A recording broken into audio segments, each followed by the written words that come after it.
your eyes go red. You berserk. In this like singular moment before you can kind of even regain yourself as to where you are, you just slash the closest thing to you. Roll advantage. All right. See if you get a crit. Why not?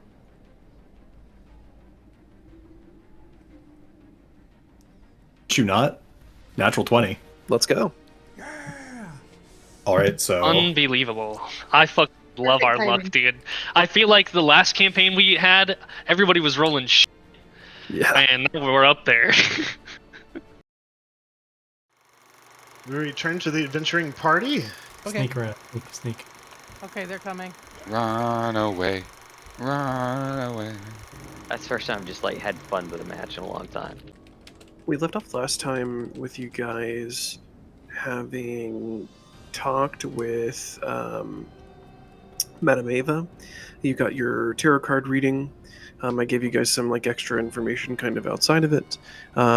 You also last session it was kind of like a, if I'm not mistaken, like a storytelling session and stuff where you guys spoke with some other Vistani around the campfire, kind of shared stories, learned, a little bit about the Vistani past. And now as you arise this morning, I believe, Azricus, you went and spoke with Madame Ava in the morning. Mm-hmm. Also, Elizabeth did the same thing kind of right before you. And Elizabeth, just for narrative's sake, I'm going to say that you don't remember anything that like happened when Madame Ava kind of like put you under in order to talk to your shadow. Okay, that's cool. So I just come out of the tent or something? Yeah, you kind of eventually wake up. She, kind of like wipes a little bit of sweat off of her brow and then thanks you for the opportunity and then, wishes you luck on your journey. And you walk out of the tent and then Azricus walks in and they have their conversation. And then Azricus walks out and it is currently morning time. Azricus, during the time that you were in the tent, dawn in Barovia isn't necessarily what I would call like, dawn normally. It's not bright outside, right? The sun rising doesn't, bring a whole lot of illumination to the land. However, it does give a bit of respite from that cold, grasping darkness of night. However, during your time in the tent, it has now started raining outside in Barovia. And to give you guys a little bit of like mood boarding, you kind of like feel the squelch of mud under your feet as you walk outside. The rain is now starting to come down. I wouldn't say like torrentially, but it's starting to come down pretty good. It feels kind of like a normal shower, which is the first time you guys have really experienced rain in Barovia. It falls like a quiet kind of curse over the land, creating an almost kind of like a misty fog that you guys can kind of like see towards the crossroads that you need to head towards. The air smells really damp of, like earth and decay. And then each step that each of you kind of take around the camp now, you can feel starting to kind of sink lightly into the mud.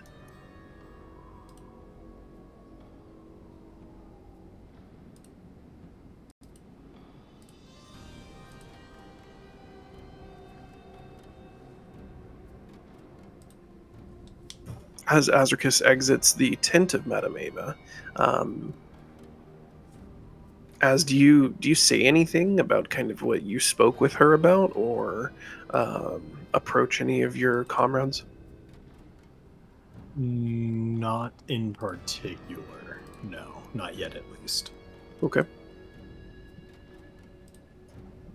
As you guys kind of gather your gear around camp, and the rain is kind of starting to come down now, you find yourselves starting to get a little bit more drenched. Your clothes that have remained moderately dry, if not a little dirty, and for example, Alden's case, even I think Elizabeth was like a little bit like ragged when she kind of like came through and tore her dress at one point. You guys now feel the kind of like heaviness of wet clothes on you that kind of mirrors the feeling of the landscape around you. do you all decide to move onwards in your quest?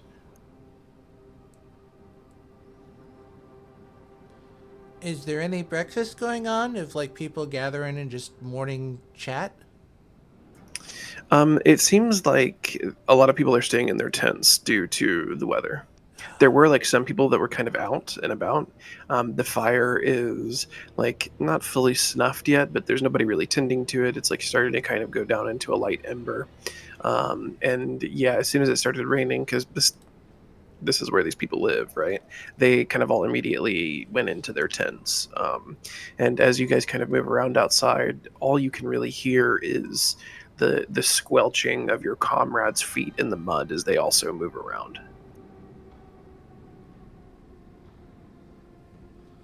Boy, it's a pretty day. I hope that's a good sign for us.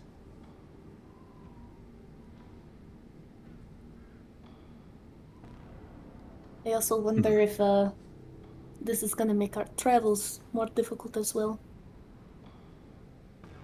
Nah, it'll be fun. Nice, refreshing, relaxing.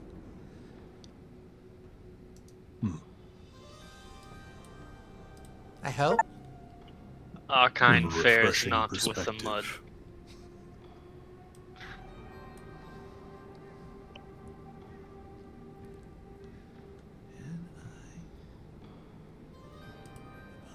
Now, where's that merchant with my sword? I'm gonna go look towards the entrance of the camp. Okay. As you kind of move towards the entrance of the camp, the fog kind of covers a lot of what you would normally be able to kind of see outwards. Just the fog of, kind of the oncoming rains. You're not able to see too far. You're kind of now more keen on listening. Give me a perception check. I got a 17. 17. You hear what sounds like a wooden kind of carriage coming down the way. It's not like Strahd's was also, like a wooden carriage that had wooden kind of wheels on it and stuff, but Strahd's is very like nice and elegant. There's no like real like creak to his wheels, for example. It's like very well kept up with, very nice materials. This is a bit older sounding, like the bumps cause like things inside of the carriage to like potentially like rattle around, right? You can kind of hear that off in the distance coming from the crossroads.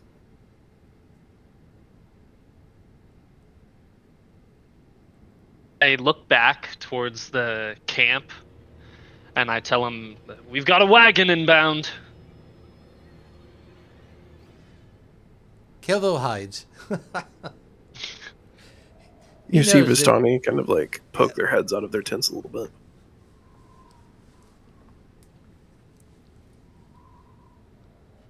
I look at one of them as they poke their head out and ask if they're expecting company. Before the Vistani kind of like pokes his head back into his tent, he says, "Travelers come here all the time, but it's rare to get one during this kind of weather." I did call a merchant to meet me here, but given the circumstances, I honestly didn't quite believe he would show up.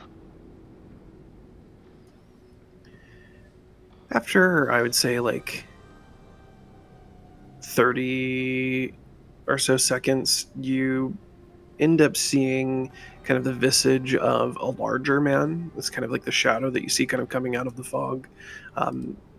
As you kind of stare at him a little bit more, you can make out Periwimple, the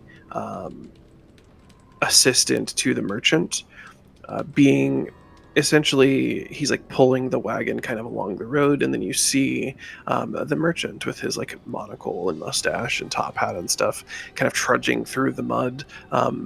You hear him kind of like complaining a little bit to Periwimple as he kind of like looks down at his boots and all of the mud. They eventually make it up to you. You eventually kind of see them cross the bridge at the River Rivulet's crossroads, and then they make it into the encampment. Okay. While they're on the approach, I'm gonna put my bag back over my head. Okay.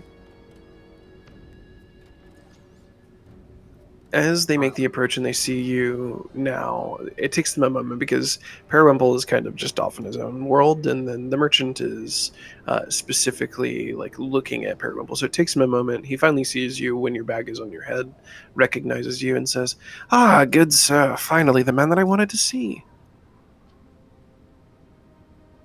Perfect. Have you got it for me?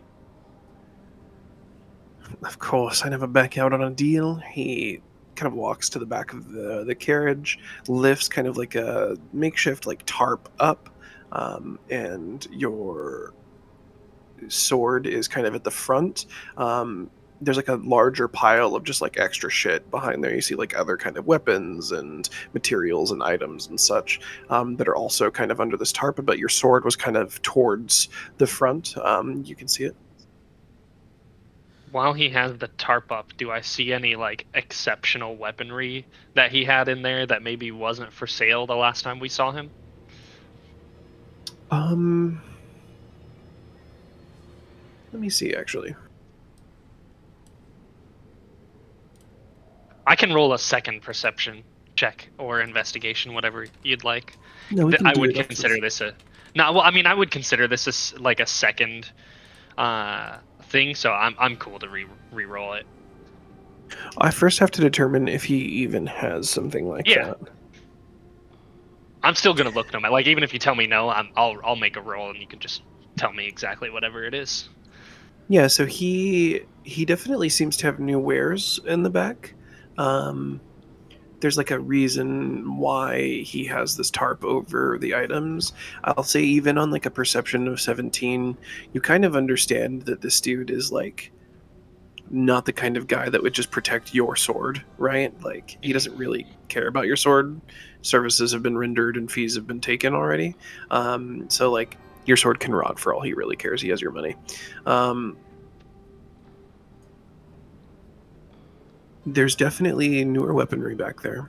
And then give me an investigation roll to see if you can like tell the quality of the items, because you're getting like not the greatest of looks at them. I got a 12.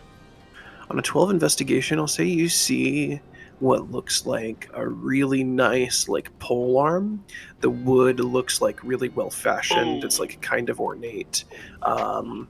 The bottom looks like it has like a really nice and like well made like counterweight to it. You can't really see the kind of like the actual blade of the polearm itself, only kind of the outline, but you can tell on a 12 investigation that that's what it is. And it seems like at least the counterweight and the wood are like made quite well, so I would say you can pretty easily assume that the blade is too. My friend, where was this when I looked through your belongings? Well, you know, I met some people on the road that I traded with, and, you know, one of them was dead and didn't need the polearm, so they needed some food. I gave them food for the polearm. Honestly, I respect it. I think, can I take a better look at it? I don't want to just reach in and take your things, but... Of course, he says, and he kind of like... He's like a very small man, and the carriage is very large, right? So he's like a little kid, like kind of trying to get up on the tailgate of a pickup, you know? Like it's a little bit of a struggle for him.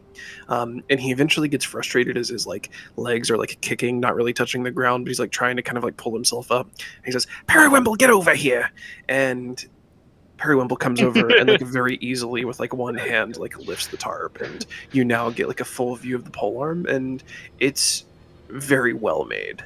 Especially for this kind of region, you would have expected this maybe to have been made by your order. That's how like good quality it is.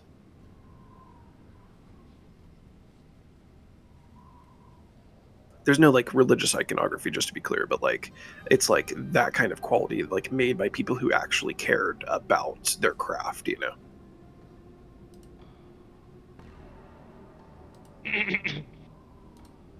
If I look backwards, do I see Azricus around, like, towards the camp? So you wouldn't even have to look backwards because of the way that the carriage is. You're Okay. kind of facing the I'm camp. facing it? Okay. Yeah. I'm facing the camp. Do I see Azricus at all? I'm like going through the the stuff, kind of looking at the polearm, glancing up to see if I see Azricus at all. Yeah, probably at this point, getting like his stuff together. Azricus, come here. I want your opinion on something. Yeah. What is it?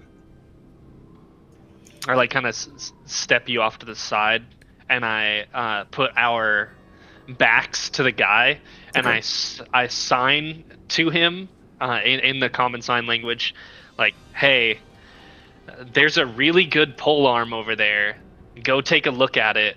And do you think I should try and trade the scimitar that I just had, the silvered scimitar I just had him craft, for this polearm, or do you think I should just take the silvered scimitar?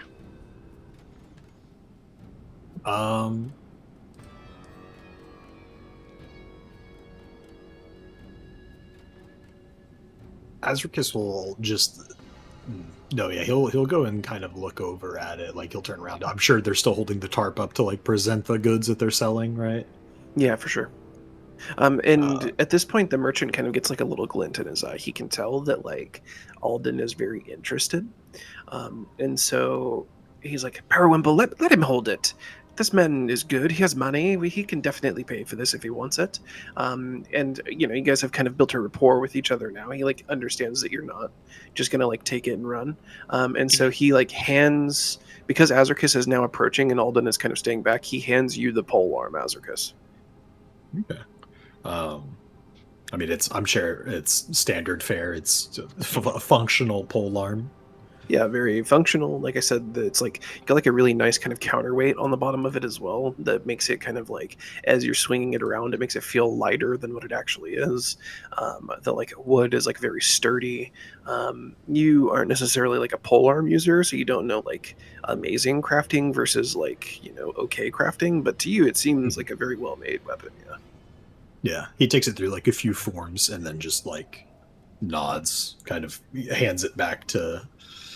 How much taller? How tall is Periwimple again? He's like 7'5". He's like a giant almost, but he's a human. Right. Yeah, he's like 7'5", I think. Okay. You kind of hand it back over, and I'll turn to Alden, and as I'm walking towards him, kind of give like a short nod and like sign towards him. Like I'll walk up to him, but signing. It's going to be more functional than just the sword tied to a stick.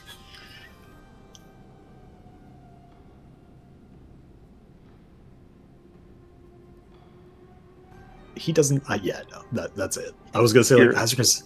I don't think Azricus would know whether or not somebody would be interested in that sort of a trade or not. So yeah, he's just gonna say like, yeah, it's more functional than the sword on a stick, but we'd be out the silver.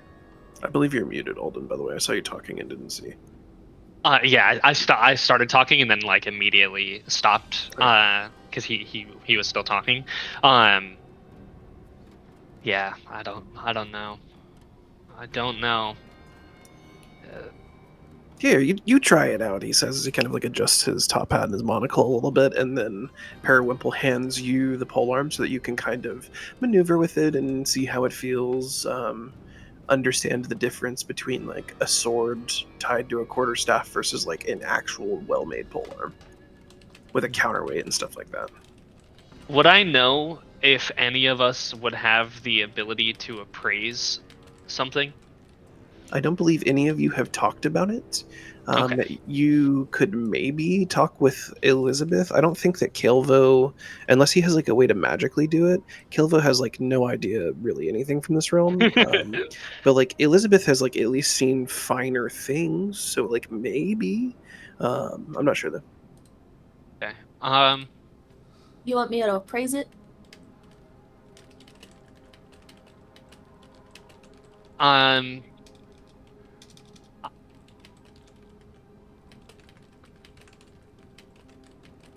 All right, Periwinkle, how much for it?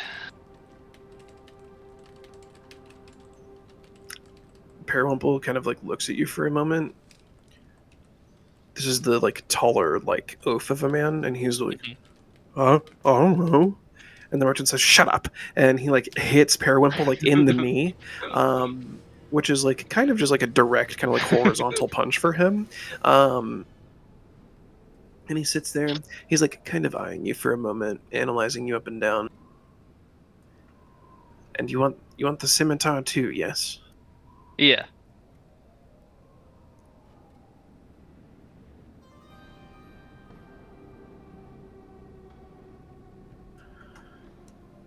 You see him kind of like stroke his mustache a bit.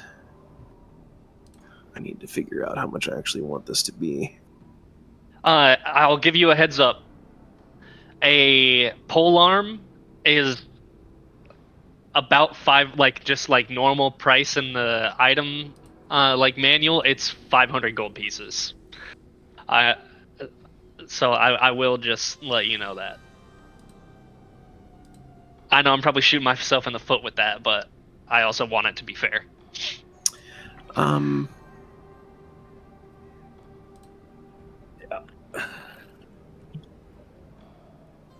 Well, you see, I traded this for a paltry thing, just a small meal. How much gold do you have to be able to barter with me?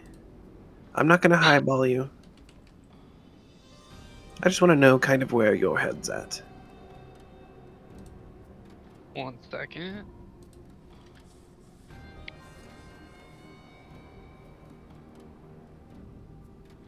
And I don't owe you anything else right now for the blade, right? I paid all for it up front. I remember that. Yeah, I literally don't remember, so I'm fine with just saying that you paid it all up. Yeah, because I used to have gold, but now I don't have gold, so I was like, oh, I must have paid something. Because I started with a really high roll on my starting gold, so I got really lucky, but... Caelvo, do you have Detect Magic, and Alden... Does Alden know? Okay, never mind. What about you, Elizabeth? Do you have Detect Magic? I do know that he has Detect Magic, because he's used it before. Unless you don't have Detect Magic, and I'm just... Wait a minute, hold on. I might actually... Yeah, Caelvo, don't you? Yeah, I thought you've detected magic before. That sounds familiar. Oh, yeah, okay, I actually do. My character sheet wasn't updated, but my tracker is.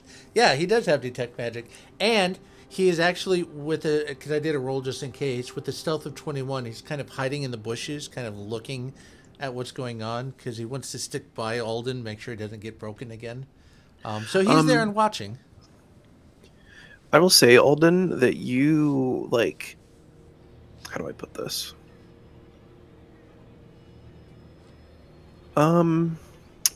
Roll insight. I want to see if Alden... Oh, let's go. It's not a nat 20, but it's high. It's a 19. Let me figure out what my bonus is real quick. Probably You said insight? Yes. It is a +2. Okay. So 21. When you held it, you felt something that was a little bit more than just like the counterweight and the like kind of glaive on the end of the polearm. But you yourself being a like paladin now, you're not like that in tune with your powers. You're not that in tune with like magics around you really, other than like you can kind of sense decay and stuff like that. I want you to, I think Alden would know that like maybe Caelvo should detect magic on this item, and that can like maybe give you a bit of an appraisal without the actual appraisal skill, right? And like utilizing someone who's very good at appraisal. That can at least give you a bit more information on this.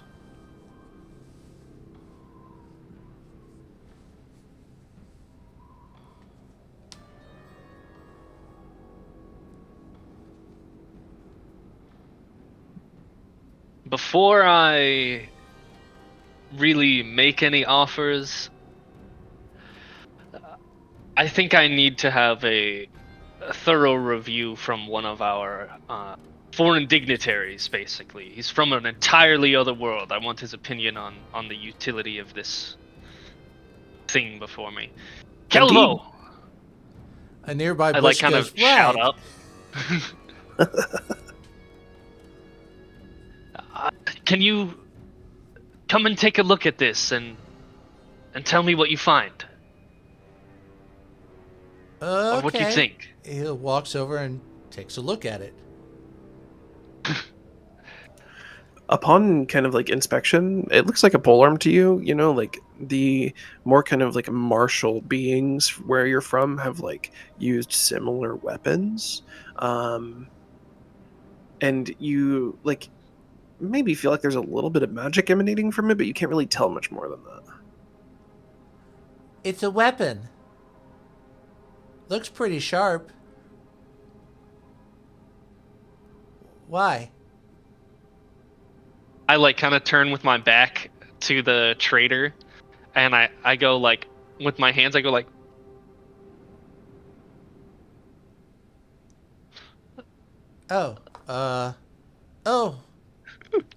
Okay.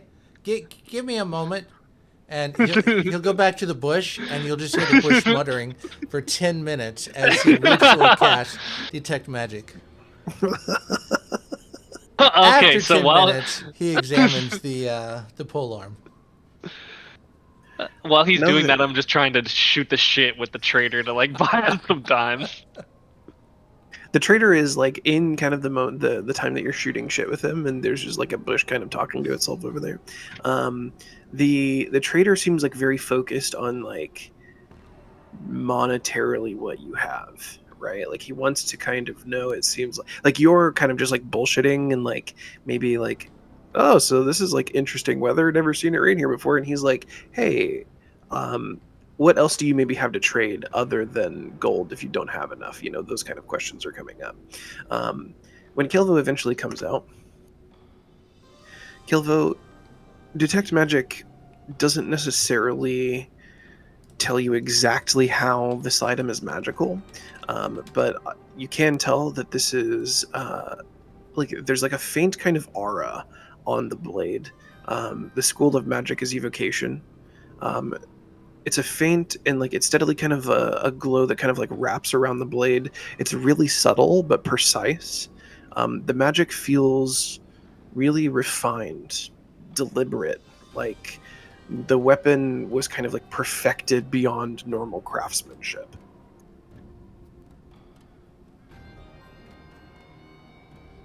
I'll say though that you like clearly in your mind evocation comes up as like a school for magic. Yeah.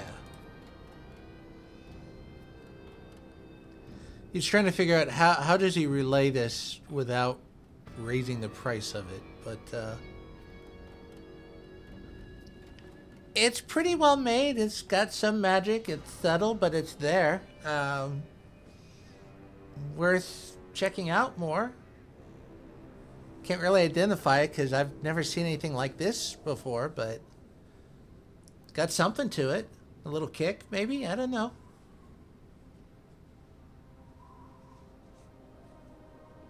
All right. So, I've commissioned you to craft a silvered scimitar for me, and you said that you traded this for a mere few meals. So I feel if you came out on top with a silvered scimitar and a wonderful customer review, I would throw in that as an offer for this polearm. You see the man kind of like adjust his mustache a little bit. He's like kind of combing through it with his fingers. I have no need for the scimitar, okay? And based on what your little friend said there, it seems like you really want this. You can have the scimitar. Does anybody in your group use it? Yes. Actually use scimitars, okay. Yeah. How about you take the scimitar, you've paid me for it, I'm fine with it. There's very few people in Barovia who could even realistically use it, and I don't want to keep it on hand for that long. You do have something in your possession, though, that is... let me say precious. Something that I think I would really be able to make a lot of money on and wouldn't cost you a single copper piece. I'm not stealing that necklace, my friend. I'm not doing it. Oh, I don't want the necklace, my friend. Okay. I want the person wearing it. What? Like, what is the intent behind it, I guess? I would bring Irina to Count Strahd von Zarovich and collect a reward. The reward would be far greater than anything you could pay. You get a weapon that you can potentially use to vanquish him. 2 weapons, actually, that you could use to potentially vanquish him. And I get, let's just say, just desserts. What is she to you, really? Well, what if I just go turn her in myself, get the reward, and buy it from you for a reasonable coin value? You could, but do you really want to go to Strahd's castle without this kind of weapon? I mean, as much as I do have my grievances with the man, he does kind of live by a code. So I feel like if I went there to give him the thing that he wants, the likelihood of him just killing me is incredibly low. Here's what I'll say for you. You could do that, but then you'd have to find me again. Who knows what I'll do? That is true. I would have to find you again. And do you really want to pass this up? Why don't you... Let me... Well, she actually, like... this is... I'll even sweeten the deal for you a little bit. Go and talk with your little frog friend there. So that it seemed like he was kind of trying to conceal stuff from me. That's fine, I don't care. Go and talk with him and your big other green friend. You have 2 green friends, it's a little confusing. Your other big green friend. Talk with them and see if this is maybe a fair trade and what they think of the weapon, without prying eyes. Alrighty. Okay. That sounds great. Azricus, let's ride. He says, here, before you go, and gives you the silvered scimitar. Like, you've paid for this, this is yours now. Oh, does he toss it to me? No, he is holding it out for you, but he's got little T-Rex hands, it's okay. He's not I don't even think he has the strength to really throw it to you, to be You actually have to kneel down to actually be able to reach it. Okay. Yeah, Azricus for sure would have to. I instinctually reach out to grab it at its balance point, its fulcrum point on the blade. Mm-hmm. And lift it up that way. I am bare skin. Does the blade then burn me? Because that would just be his natural reaction. He honestly kind of in the excitement of what's going on, lost super duper focus on the fact that he can't touch silvered things. So I go to lift up the blade like that. Silver does nothing special to vampires in 5e, from what I know. Okay. So there's no burn on contact or anything. It's mostly Sweet. for werewolves and stuff that silver matters. Shape changes. Yeah, I just pull it up at its fulcrum point and then grab it, face away from him, give it a swing or two, and then sheath it. Awesome. I'm gonna go back to the group. For Elizabeth to come by and see that they're shopping? Yeah. Elizabeth, you kind of walk up as he's sheathing the silvered blade. And he's like, okay, come on, Azricus, and is I'm assuming kind of also gesturing to Caelvo. Okay. If he would Hop. get them together, I would go along with them. Okay.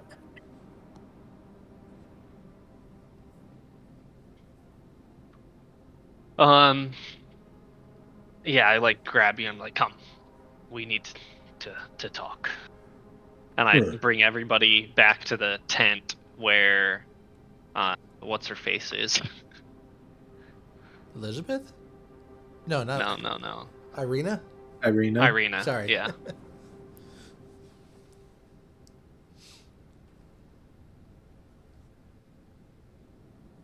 Did you find something you want to buy? Yes, but the price isn't gold.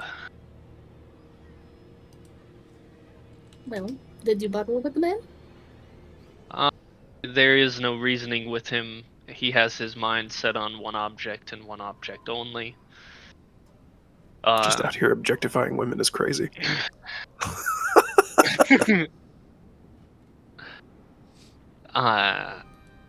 Did you try to convince him that the value of the item was less than it is? I don't really tend to play games with people as far as sales go. Old habits die hard. But anyways, what he wants is to take Irina to Strahd. That is what he wants. I know we are taking her to this city. I know that, well, I don't know, but Irina, do you even want to go there? You seem happy with Strahd. I don't. Did you guys? So, like, just to be clear, did you guys walk back towards like the tents? Yeah. Okay. So, Irina is like kind of listening. She like looks you up and down, and then to your friends. How important is this pole-arm to you? Well, no. How important is Strahd to you? I think that's more important to ask. Like, I'm not going to do this if it's something you don't want to do. But if you hate going to the city, and your choice is to go to Strahd, then who am I to stop, one that from happening other than... as much as I detest the idea, you're a grown person, you are an adult. I don't like the man or anything that he stands for, but it is ultimately your choice. And I have gotten the impression that you've kind of already made it. She kind of sits there pondering for a moment. I must be honest. I had planned at the first available moment to break away from your party and to go to the castle. I feel that he finally convinced me of his love for me through punishment of you for what you did. I must say I really like you, and she like looks to Elizabeth at this point. I really like you, but you have serious fucking problems. She looks to the others, Caelvo and Azricus. You are also astounding and great creatures. I don't really know who or what you are, to be honest, but you're very nice, both of you. But I think that my place may be by his side. So if this in some way helps you get back to your home, I don't really care about you. She talks to you directly now, Alden. But if you can help them get back home, then why not use it for good if I was going to do it anyways? That is kind of my... that we have to go to as well, so if it doesn't turn out very good for you, Irina, we could just save you then. Yeah, so if maybe you could share with us like a signal or something so that if we're all there, you're like, please help me get out of here. You know, we could pick up on that and figure something out, maybe? Like a safe word? Yeah. Okay, my safe word will be pineapple. That's very delicious. I like it. Indeed, I've heard of them. We haven't had them here in hundreds of years, but there are stories of pineapples. I've never heard of that. It's apparently like They're absolutely delightful. It's like a yellow fruit that They come from is...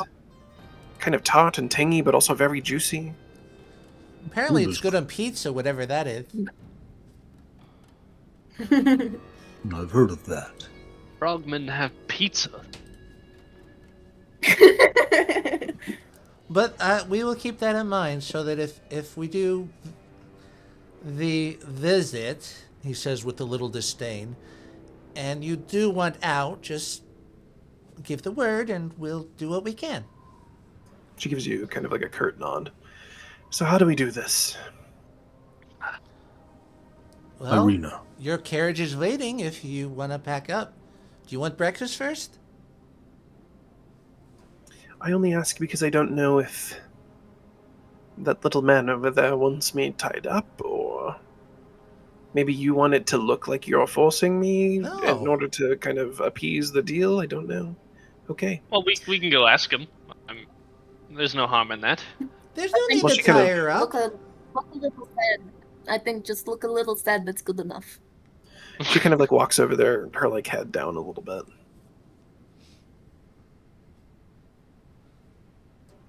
As you guys approach, and you reach the carriage, Periwinkle kind of like looks her up and down and is like, "Oh."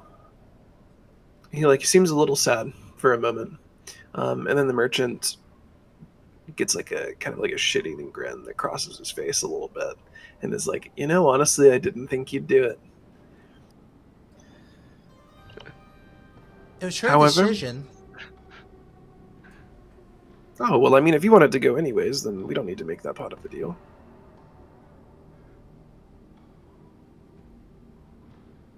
I don't think the frog knows what he's talking about.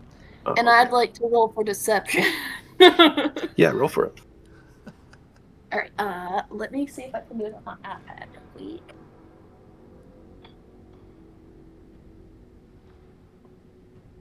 No! I got an 8.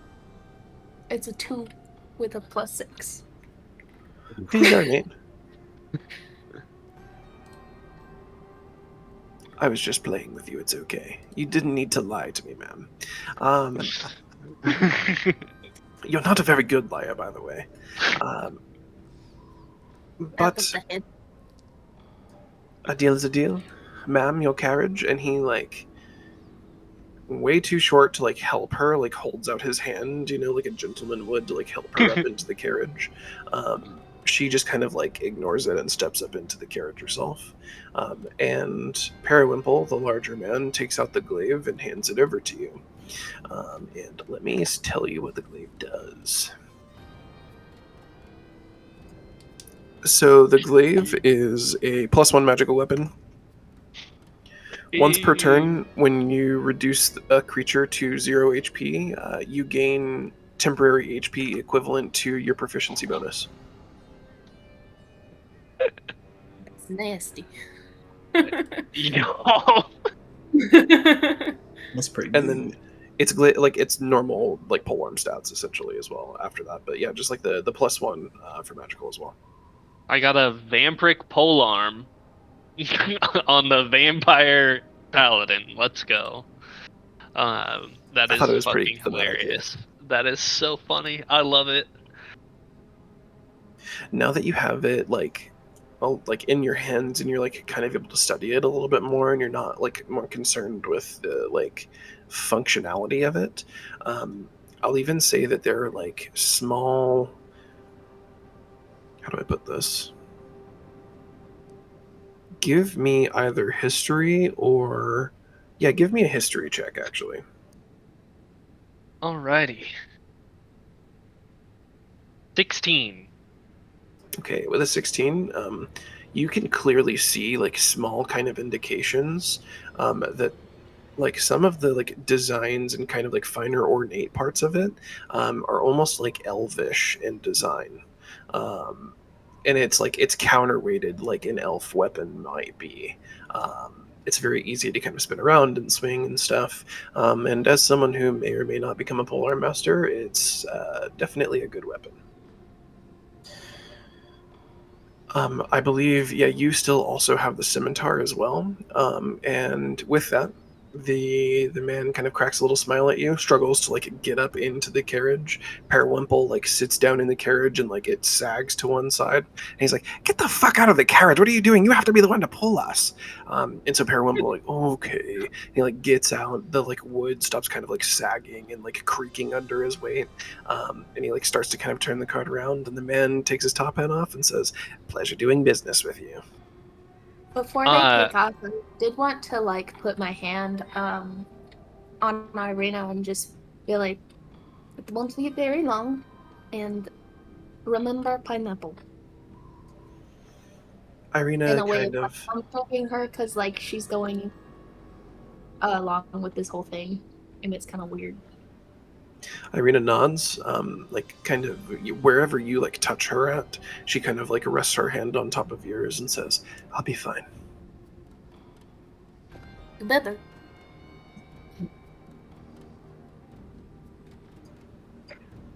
And with that, you see the cart kind of slowly drift off into the mist. The rain has like let up slightly. It's still raining. It's no longer like larger kind of droplets and stuff.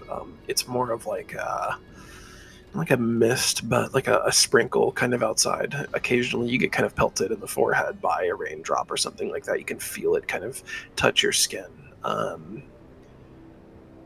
And you now are left alone, just you and your party.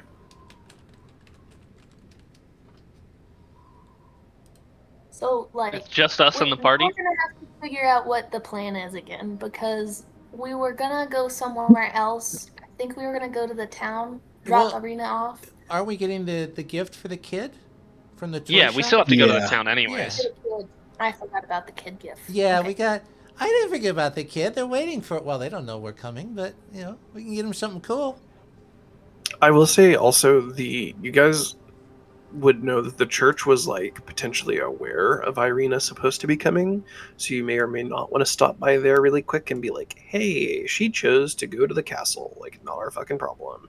But I think Alden was also like interested because it is a Church of the Morning Lord anyways, right? I think that he was like kind of interested in it because it's the only real semblance of religion in the land.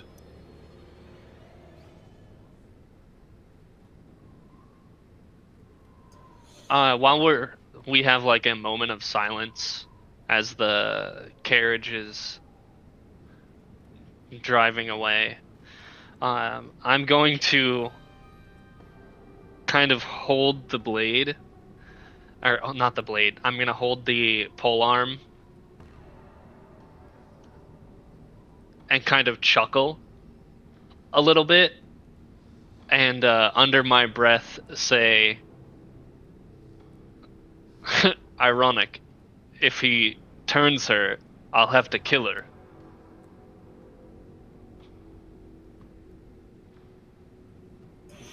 Do you think you said it loud enough for your party around you to have heard? How close is everybody to Very me? interested as well. I think Azricus was like literally right next to you, as was Caelvo.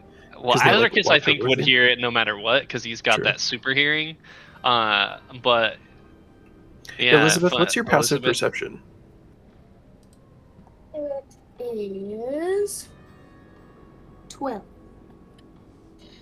12. I'll say that Elizabeth like heard him talking under his breath, but like he wasn't necessarily saying it so that people could hear.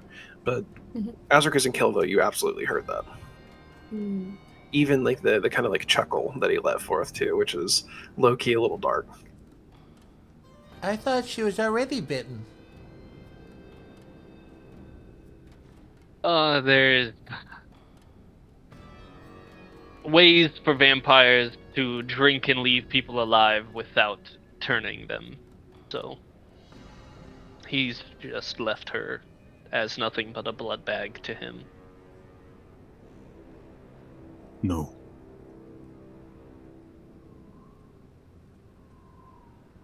He believes that she is the reincarnation of his first love.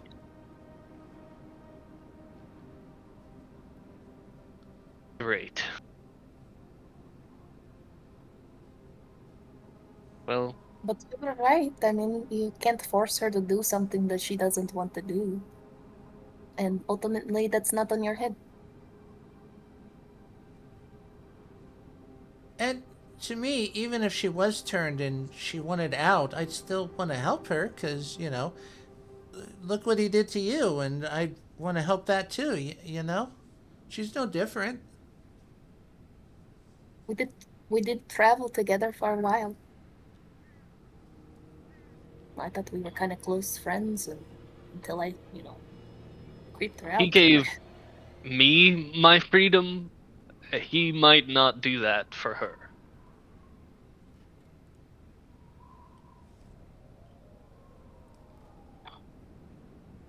It is hard to know if that is something you do for her. You know, if he really thinks it is his best wife, I don't see why he wouldn't.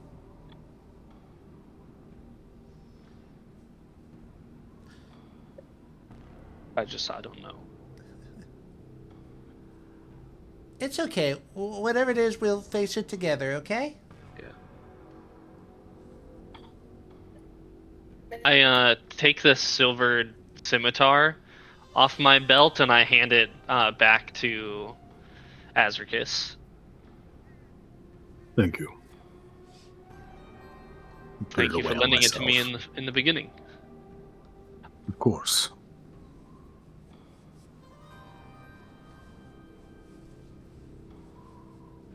Here's another little AI mood board for you guys.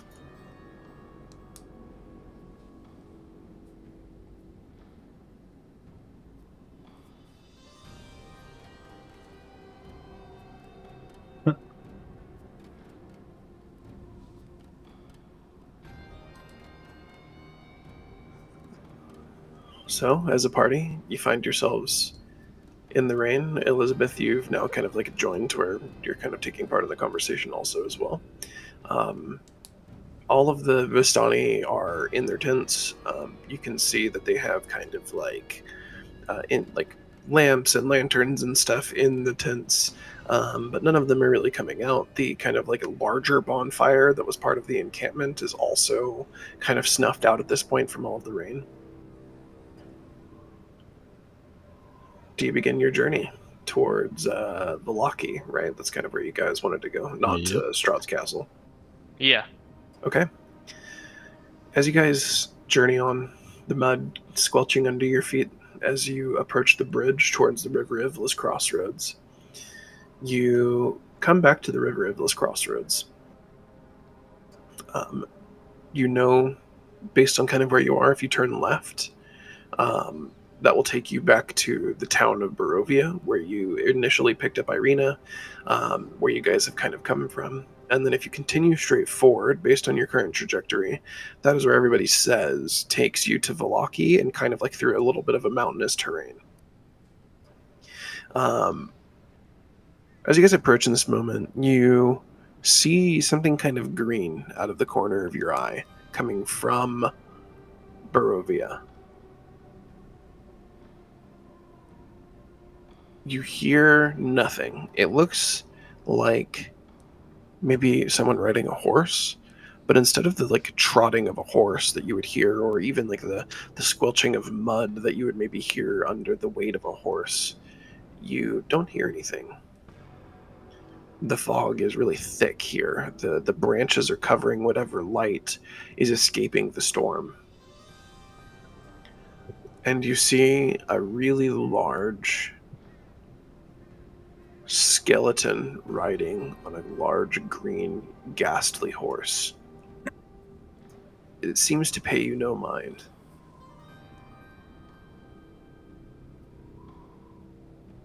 I want that horse. No, I'm kidding.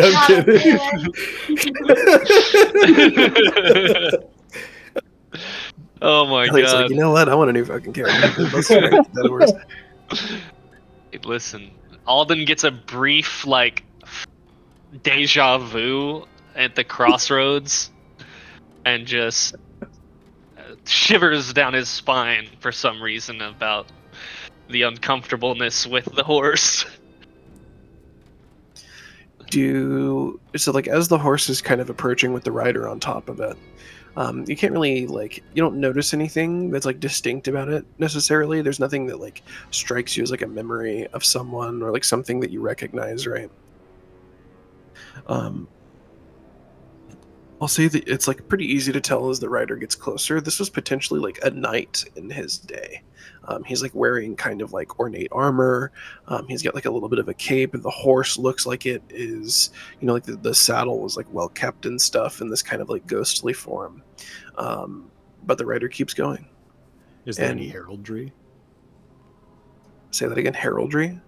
Yeah, on the knight, is there any sort of does he have the little crest shield on the chest piece with like a symbol on it or anything? He does, but I'll say that like in kind of this like ghostly kind of misty form, you can't really tell what it is, or like where it comes from until he kind of like passes you. You guys, as you're kind of walking along the road, he kind of comes up to the intersection and just continues into the forest. And as he passes you, you catch a glimpse on his shield of what appears to be a dragon. The shield is like on his back a little bit and stuff, and like as you're kind of looking through the mist, that's what you're able to see. Do you guys follow him? Do you continue on your way? I call out to him. Sir, for which army do you represent? No response. I think we should follow and see where it's going. Curious question.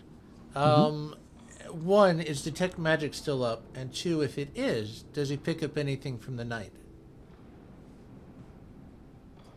I'll say it is up and no. Okay. Well, he's hiding behind Azricus right now because he doesn't know what to make. Because skeletons kill his father, so he's a little scared of skeletons right now.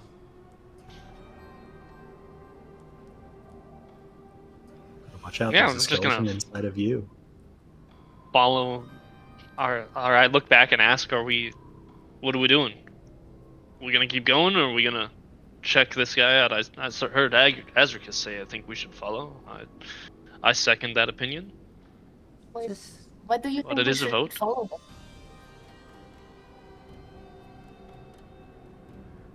them? I'm curious as to where it's going, and if it might be of some importance to us later. And we're right here.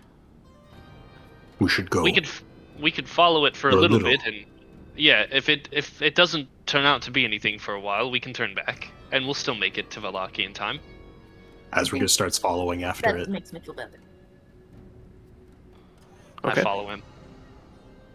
Do you guys try to be like stealthy at all, or are you just kind of walking and like paying attention to it? I try to mimic whatever I notice Azricus doing. Yeah, I'm just walking and paying attention to it. Okay. I'm not trying to be sneaky to the point where I'll let it like slow me down if we would lose him, but if we can keep up at a slow, like sneaky pace, then I would. Sure. Roll stealth at disadvantage because you're like not actively like trying to stealth, and then your entire party will get that stealth advantage. It's not bad. Let's roll the disadvantage. Also not bad. I rolled a 16 and an 18 plus my stealth. That's 19. Okay.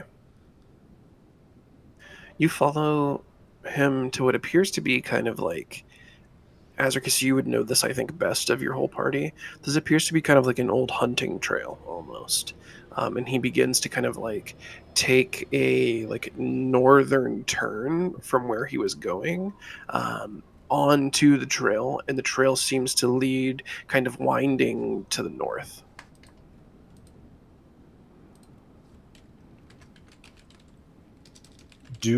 Have we heard of anything in this area or in like in the direction that we seem to be going? You haven't heard of anything, no. Like, you know that Valaki is like slightly north, but it's much more west of where you were. So, question for the party.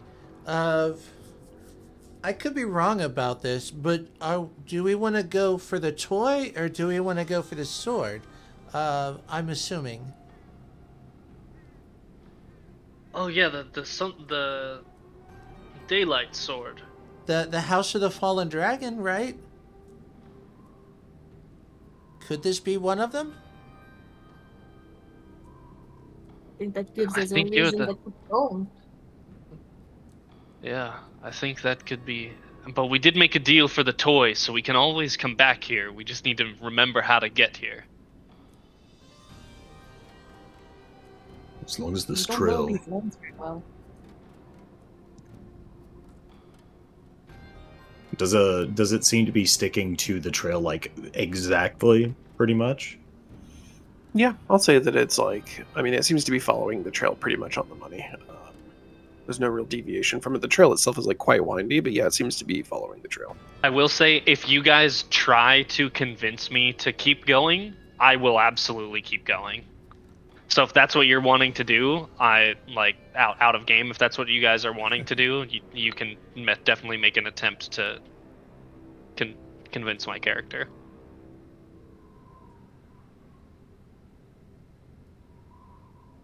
How far was it going to be for us to get to Valaki? A full day of travel, or most of a day of travel? It's like a day and a half, yeah. And then Arabelle's name day party was the day after tomorrow? Yes, if I'm not mistaken. Either way, like, I'll give you guys time if you like end up going to Valaki and you take the full day and a half to get there, like you'll have time.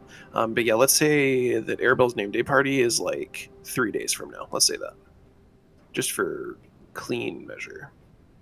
Okay. Yeah. Then I mean, we do have time to really pursue this then. Yes, Caelvo And that makes would a good be- point. Yeah, that this could be the Order of the Fallen Dragon, and they were the last ones to be known in possession of the sword.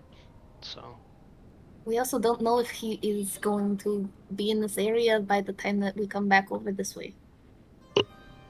then It's We the don't know. trail. We I could agree always with come you. back and find the trail, but if it's not the trail, then it's true. You guys Yeah. are walking as you're like having this conversation, yeah. yeah. You guys come upon something that the skeletal rider kind of just like ephemerally shifts through, like a ghost moving through a wall. But what you come upon is a collapsed wooden cart that's been overturned in the mud of the rain. As you kind of approach it further, you have the choice to either just go around and continue following the ghostly rider or inspect the kind of wooden cart. You kind of initially see what was once fresh food rotting, maybe even like unnaturally fast. I'm going to. Know that Caelvo has his little frog.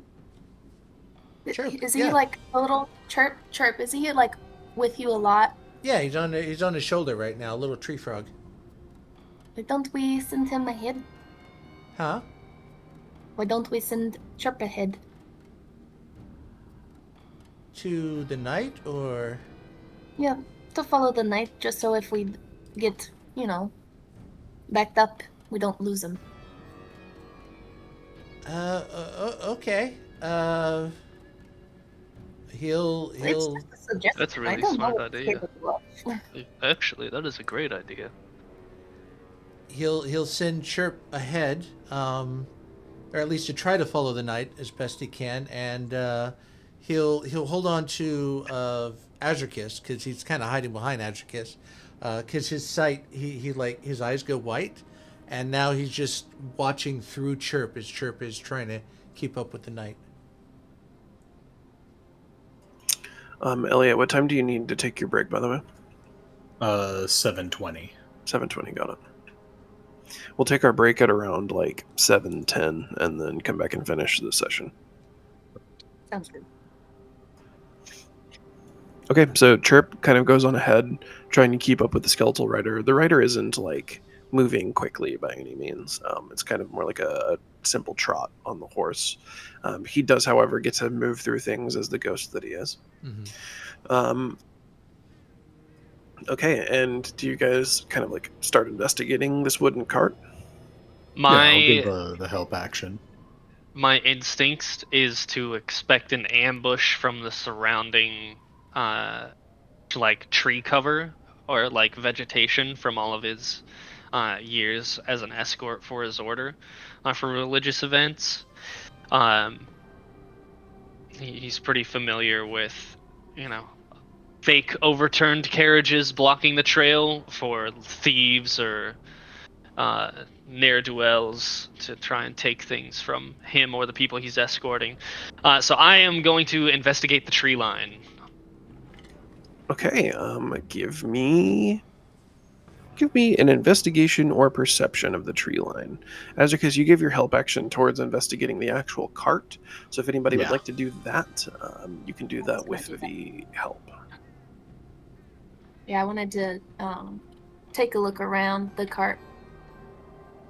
You said investigation or what? Or perception, yeah, up to you. Okay.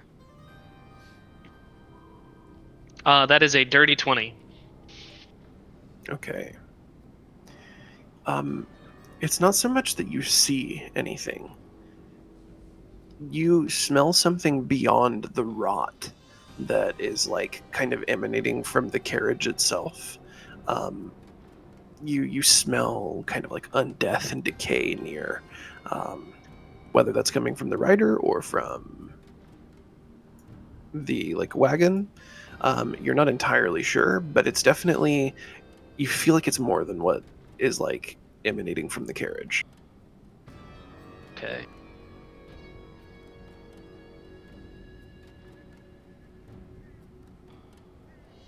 And I can sense undead, right? You have to, I think, it's like, just actively gonna do it, right? Yeah, I do have to actively do it. But I don't know if it would just immediately say, yes, there's undead present because I'm undead. Well, I mean, also the skeletal guy wasn't, that far away too. True. I can't remember if it tells me how many there are, because let me see if that's a thing. It might be something like the position of any undead not behind total cover. That's the grave domain one, I think. Okay, I can use my divine sense, and I will know the location of any undead, fiend, or celestial within 60 feet of me that is not behind total cover. So Okay. I'll try that real quick.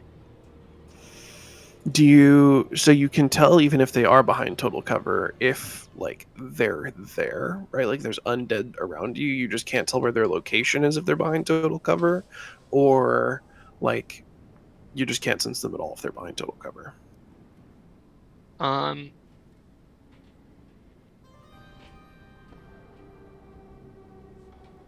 think it's the latter. I think you can't sense them if they're behind total cover. If they're behind total cover, I don't think I can sense them. Okay. Yeah, no, I'm going to say I can't sense them if they're behind it. Okay. That just makes the most sense. As you extend your divine sense out, you obviously pick up undead from yourself and the ghostly rider. But you can't tell where their locations are, or if there are any others around you, I suppose. Okay. I guess I'm just gonna keep looking around. Like maybe it's not undead that are out here. Maybe these guys just stink really bad, and I smelled wrong. And I'm just gonna keep looking around for like people, maybe like some of Strahd's minions or something doing a little robbery. I am going to be though like noticeably less cautious while doing it, if that makes sense. Yeah, you're Like I'm still making gonna noise. do it, but it's more like I'm going through the rounds, you know, like I'm just making sure we're clear. So yeah. Awesome. And who was it that is? I wanted to look around the carriage. Okay. And you're doing so with the help action, so give me an investigation roll with the help action, which I believe gives you advantage, yes? Okay, so, Yeah. Caelvo, do you have a specialty in investigation? I got a +0. I don't know. I could take a look. He breaks his sight, which he can reestablish as long as Chirp was within range, and he'll assist with investigation. No, I'm asking Ken if Caelvo has an addition to his investigation. Yeah, he can I don't investigate. have anything. Yeah. He just wasn't because he was focusing on Chirp, but should I roll or what? But I just have a +0, so I'm gonna roll, I guess, twice. 1 second. yeah. One is 19 and the other is 15, so 19. You didn't even need me. Hey man, I don't have my physical dice, and I don't trust the computers very much. Fair. I would probably start looking and seeing if there was like anything besides food that was left, and I would start there. Yeah, so let me give you the description. Sorry, I'm setting up a map for you guys on this as well. There's a broken lantern still burning with a pale blue flame. You see 3 footsteps and like footprints kind of leading away.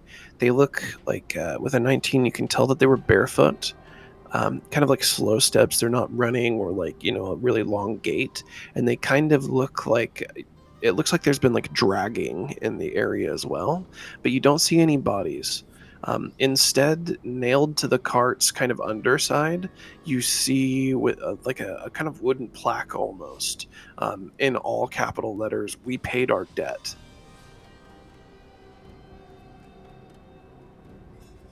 Interesting.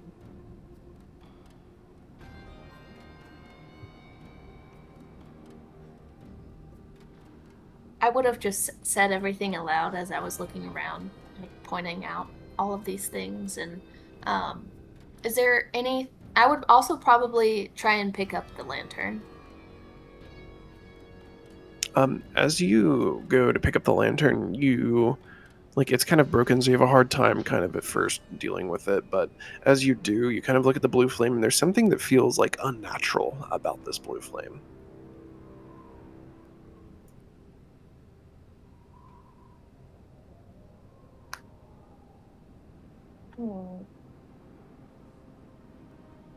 Is there any like carvings or anything on the lantern itself, like has like somebody's initials or anything like that on it? No, it's like the lantern itself looks normal. The blue flame is kind of what feels unnatural about it. Does it feel like it produces the same amount of heat as what a regular flame of this size would have? No, actually, you don't feel any heat coming off of it. I found this very strange blue flamed lantern that doesn't produce any heat.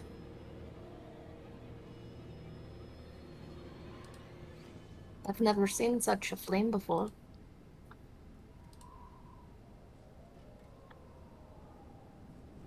Sounds magical or a spirit. I don't know very much about spirits of these lands.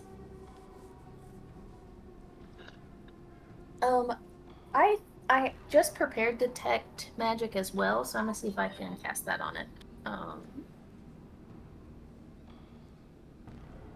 I don't know how long it takes to cast. If you want to ritually cast it, it's 10 minutes. Yeah, That would, Caelvo like, not has use to a spell ritually slot. cast his until level 6, so that's why you can't just cast it normally. I thought you had to be like a cleric to be able to do ritual casts. Well, if it has a no, ritual they're different. tag, Yeah, there are certain spellcasters that can do ritual casting and some that can't. Does Wizards... Detect Magic have like vocal, somatic, or like material components required? verbal somatic. Verbal somatic, okay. So essentially, you would just like say whatever you wanted to. Maybe you like reach out to your like shadow and like ask him to give you the power to like detect magic coming from this, or maybe you like tap into like some eldritch words or something, and like then you kind of just cast it immediately. Essentially, all it requires is you saying something. Somatic is like hand waving, essentially, right? And think of it like Harry Potter swish and flicking the shit out of your wand, and then yeah, you cast it. Yeah, I think that I would probably say some words I don't even know what they are, and detect magic. I kind of like, as you're like holding this blue flame, I kind of imagine that as like Elizabeth starts speaking in like tongues, essentially, in like an eldritch, like old language. Her eyes like roll into the back of her head for a moment, and then you can kind of like feel the aura of magic around you and creatures around you. Specifically, the flame radiates necromancy magic. It's like faint, but really like persistent. The fire is not heat based. It's almost as if it's like burning something that's already dead. The aura feels like a wound that like refuses to close. If I wave the lantern closer to the fruit, does it have an effect on the flame or the fruit? No to the flame, and the immediate effect that you can kind of see is nothing. However, if you kind of hold the flame there for a moment, you can tell that the food is like decaying slightly faster. And I'll also say that like you feel a bit colder this close to the flame. This lantern may be the cause of some of this, at least. It seems to be decaying the fruit at the very minimum. It also seems to be necromantic somehow.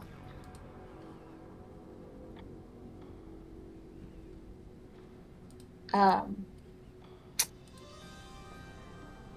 I don't know what we should do in this situation. Well, don't put I'm it in their resisting the food. urge to smash it on the ground. If we can break it, we can try. That can be dangerous, I've been told, but the only other option would be to bring it to a church. They would be able to do something with it. You said it drains the life from what's around it? It seems to do that to this fruit. Fruit is I dead. should, I should probably carry it then if anybody is going to. Well, hand Just off what your more food can to it kill someone of so me? it doesn't ruin your whatever you're carrying. I don't eat. Oh. Alden, Mhm. I want you to roll initiative with advantage. Okay. Because you were actively investigating and you had a dirty 20. So this would, like, you would notice it first. You hear it before you see it, though. Give me a moment, I have a description for these guys. I'm gonna need the advantage because I got a +0 to my fucking initiative, gentlemen.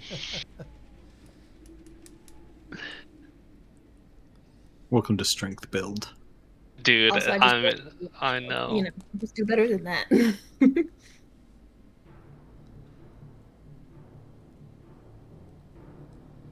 Yeah, I got a +3, but I'm disadvantaged because I'm not even looking at the area. It's coming from all around you, so you don't have to roll disadvantage on it. Technically, he's both blind and deafened because I don't think you can pick one. Fair, actually, yeah. Since you're not in the area, if you're looking through Chirp right now, then yeah, you're absolutely correct. And holding on to Azricus. Yeah, you wouldn't know that anything's going on until you were hit or until someone shakes you or something, like until you're touched. Exactly, yep. Alrighty. Rolling that initiative. First one's a 15. Second one's a 7, so I'll just take the 15 with that advantage. Got a 16. Okay. With disadvantage, got a nat 1 for a 4. I also got 4. I got a +1 and I rolled a 3. I think you take it since mine's a nat 1, so I think I slide just under. That would make sense, anyways.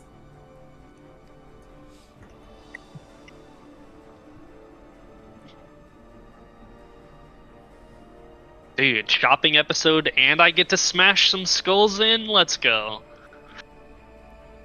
Same episode, you get your new toy. Okay. Yeah. Same with you, though, too. Never test it.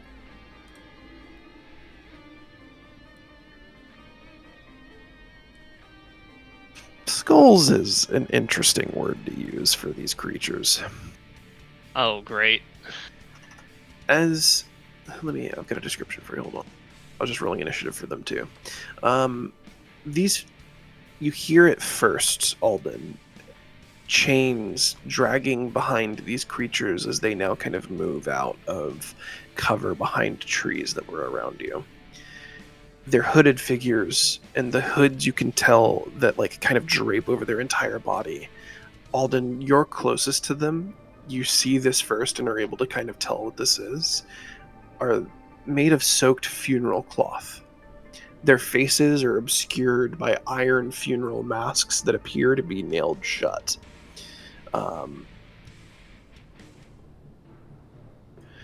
Azricus, you see these creatures now appearing out of the woods around you. And it's your turn.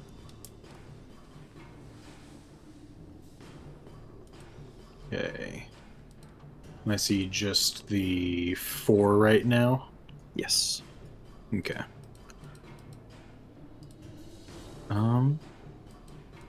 I will go ahead and at the beginning of my turn, I'll go ahead and draw the silvered scimitar. I drag it across my arm as I draw it out and coat it in blood, which ignites the blade. I take D4 of damage.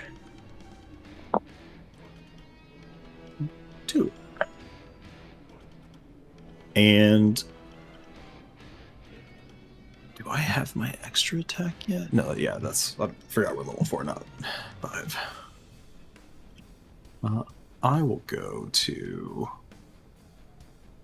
I will hop over the fence right here to this one. Okay. And I kind of like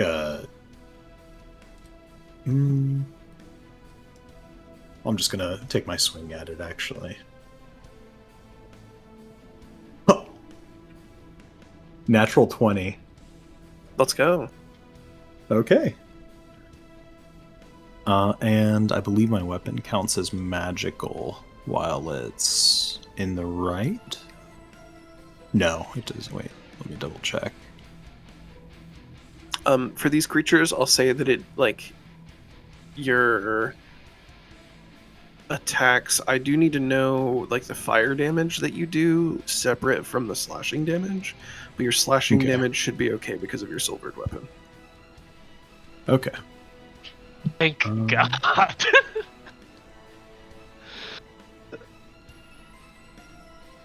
And then, what are the crit rules? The like normal roll and then max roll on the second, like critical technical, right? So it's right, 1d6 so one critical die. Yeah, exactly. So the 1d6. I did not put the scimitar back, but it's a d6. So yeah, so it's going to be 6 plus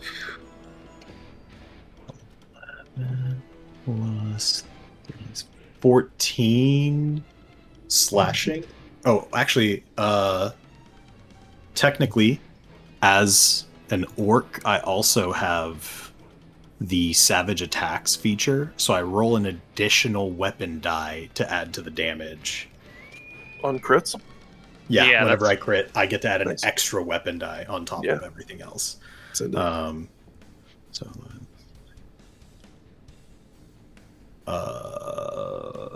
so 21 slashing. Damn.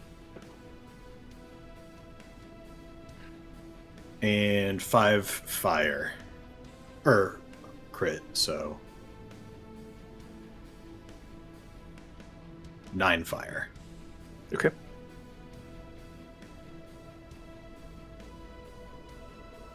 Nice. That was huge, honestly. Dude, yes. And do you end your turn there? Yeah, that's going to be my turn. Okay, Alden, is your go. Ready, let's see. Let's see. Oh yeah, he's getting mopped.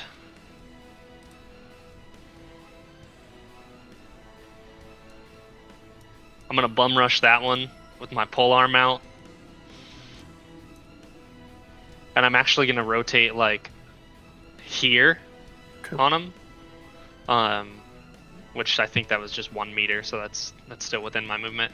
I'm gonna be facing him, still within his attack range, but in case any of these other ones try and push past me, I want to have a good line of sight with my polearm. Oh, you know what? Actually, I have reach with the polearm. So I'm going to move to what I think is outside of his direct attack range, like directly in between these ones, and attack him from the end of my reach. Yeah, sounds good. So if he wants to attack me, he'll have to move at me. Yep.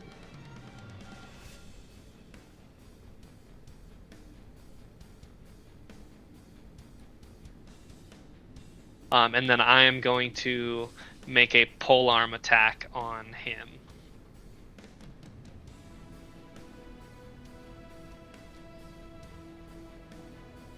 What's the damage die on the polearm? Give me a moment, I can find that over.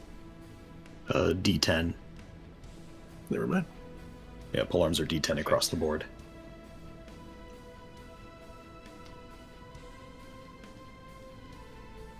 Perfect. Wait. No, I'm looking at the polearm and it says it's a D12 with 10 feet of reach. I think it's Remember, D10 we're- one-handed, D12 two-handed. Is how it sometimes goes. For polearms, well, so there's 2 polearms that are able to be one-handed, which are the spear and the quarterstaff, but I think all the rest of them are supposed to require 2 hands to wield. So they should be all D10s. the only D12 polearm in 5e is the mounted lance. Yeah. And that's a D12. For you specifically, it's a D10. Heavy reach, two-handed. If you go one-handed, it's 1d6. But for two-handed, it is a heavy weapon, so it's considered 1d10 slashing damage.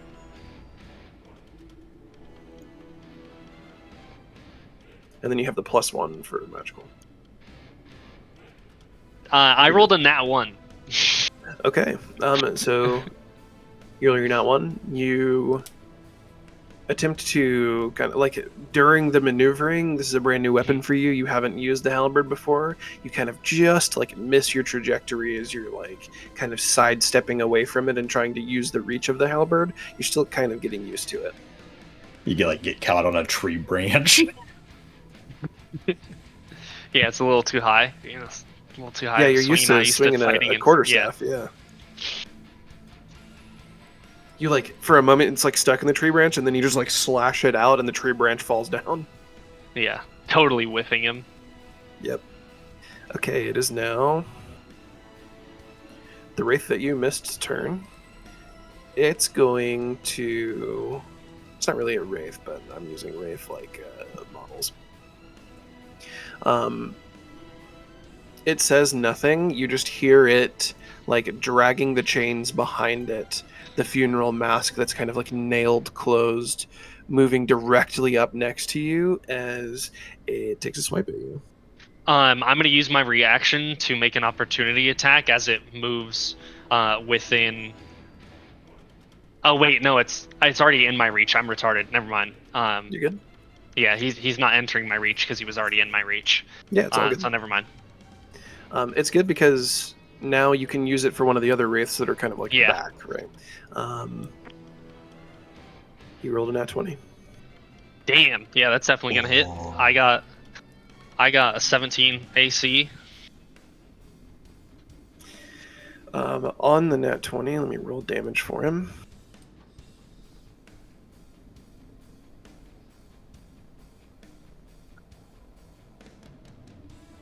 I don't even think I have a die for this with the actual foot. Oh, I do.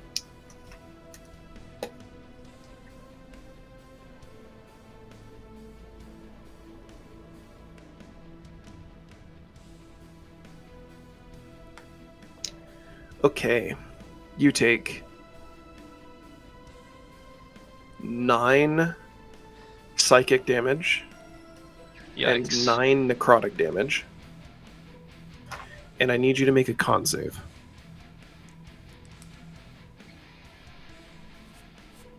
Okay.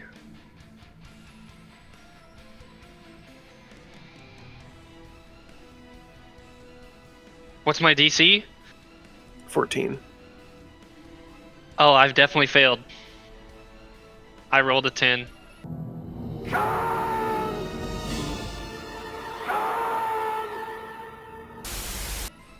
So instead of you taking that much damage, your maximum health is reduced by 18. Oh God. I'm sure you guys probably know how wraiths work, but just to reiterate, if your health points reach 0, your max health points, you die. There's no death saves or anything like that. So keep that in mind as we move forward. That is the end of his turn, though.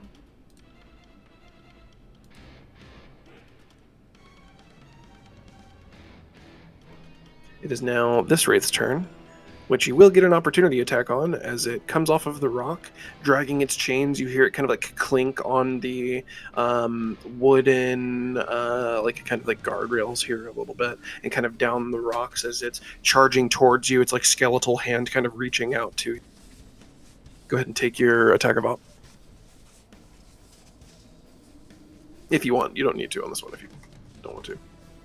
Yeah, I'm going to. I am at half of my fucking health right now, so I need to do something. 16, does that hit? Yes. Okay.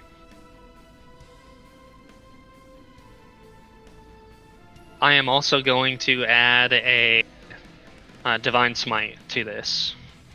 Okay, this creature is technically undead, I think. Yes, it is undead.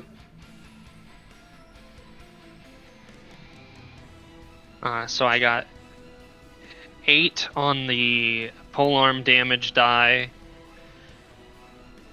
And let me cast these Divine Smite. The fuck?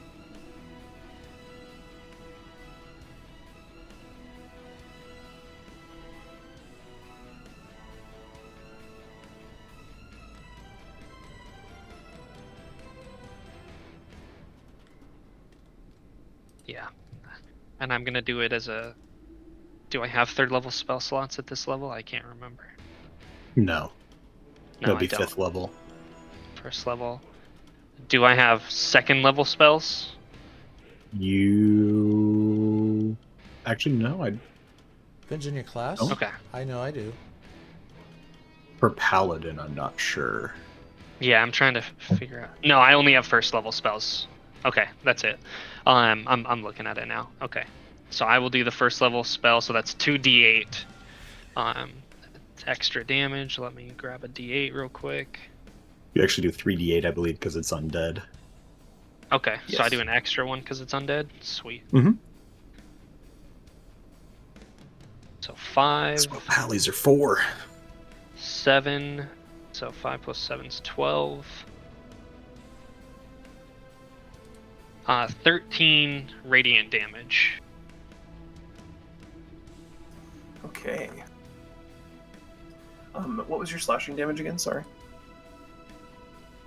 It was 8 plus the 1 from the. I forgot it's a magical weapon. So 8. It would have been 8, 9 slashing damage. Okay.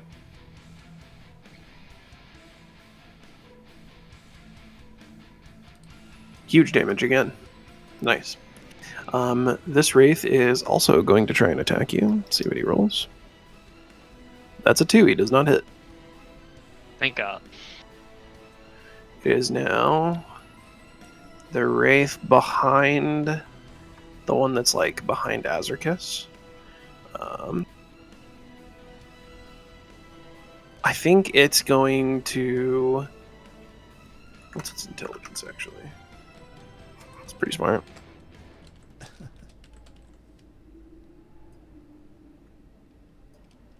It's going to go this way. Let me measure it real quick.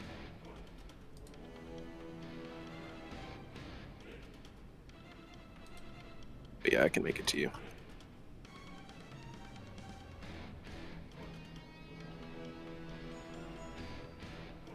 And Azricus, it's going to go ahead and take a swing at you. Mm-hmm. That is a 10 plus 6 to hit is 16. Oh, even if I had scale mail, that would hit. Yeah. Okay.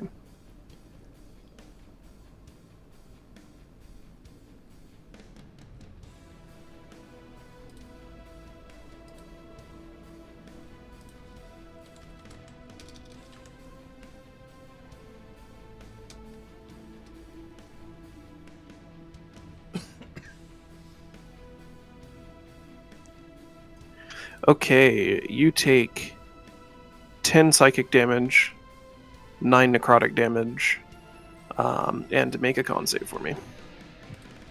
Yep. Natural 19 plus 3, 21 or 22. You make it. So your health is just reduced, like not your like overall health, but Yeah. you just take the damage. 19 total, right? Yep. Okay. Okay, and it is the other Wraith's turn. That is. Oh no, it's not actually. It is Elizabeth's turn.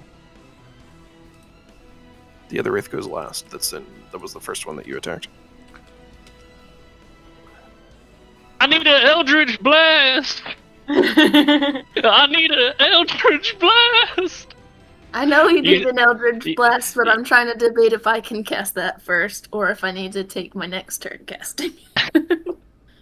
You know what? No, I'll do Eldritch Blast because I can do that other thing later. I'm at Eldritch Blast, the one doing the most damage or has the most health of these two. Oh, I don't think you can see that. These two? The one closest to you would have the most health. Yeah, I'll say that This you one? noticed that this one didn't get hit at all. These aren't like creatures that you could probably just like medically tell. But this one hasn't been hit yet, whereas the other one, Alden found purchase in. Okay, then I'll cast Eldritch Blast and blast Okay. him. Go ahead and roll. Okay. Oops, no, that's this one. I rolled a 10 to hit. That misses. Yeah. Do you have any modifiers, or is it just like a straight 10? Yes, it did have modifiers on it. Okay, so it's 10 with your It was modifiers. plus 6. Okay.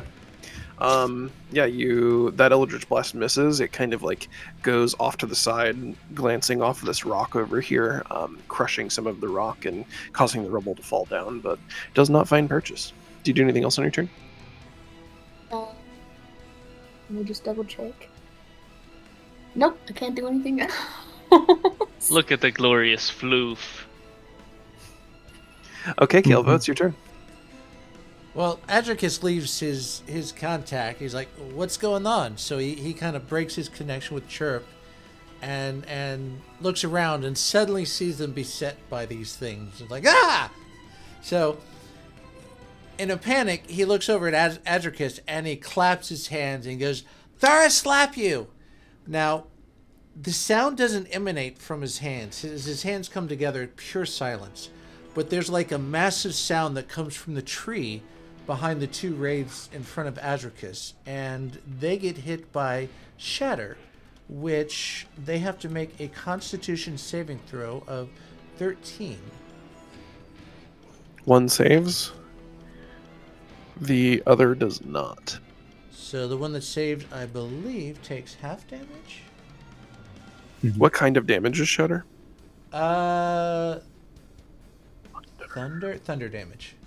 Okay. And so that total is going to be 14 if you failed, 7 if you saved.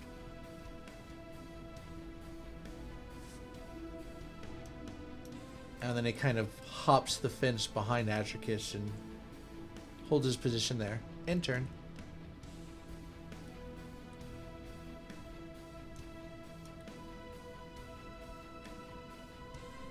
Okay.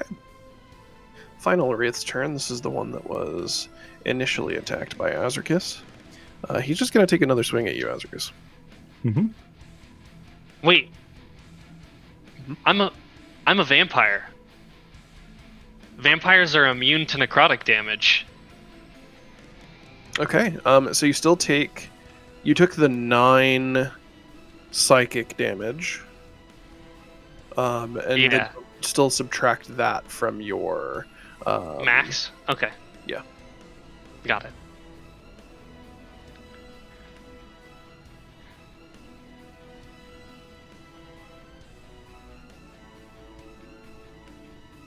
Okay, where did my die go?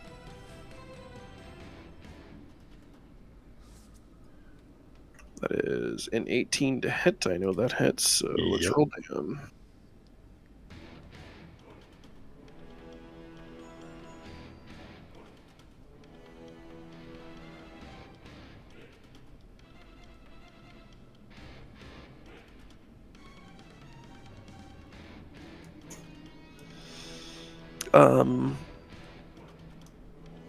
I'm trying to math in my head right now. Hold on. They're all holding their hands up like, none shall pass. Azricus, you take 13 necrotic damage and 13 psychic damage. Oh, Nice. And a con save. Make a con save, yeah. Nice. That's a natural 2. Oh god. Oh god. So instead of taking the damage directly, your max health is now reduced by 26, essentially. Oh. Yep. How are you looking? Not bad. Okay. All right.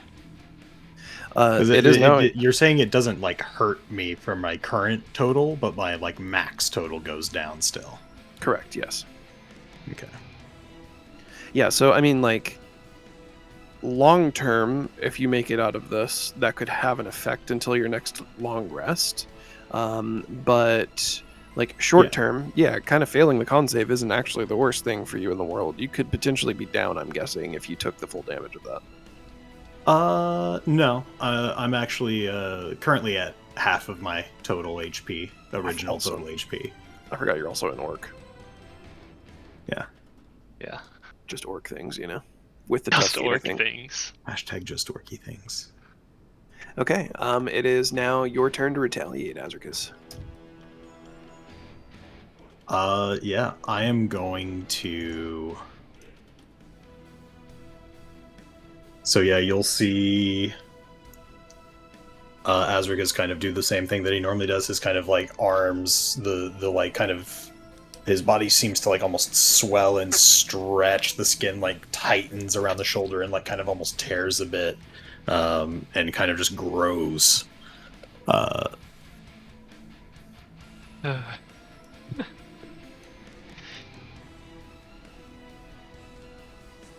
Yeah. Okay. And I will go ahead and take my attack at the one in front of me. The first one that you attacked? Yes. Okay. That is, what do I add to my attacks? +5. That's a 16 to hit. That absolutely hits. And I think I add damage, yeah. Okay.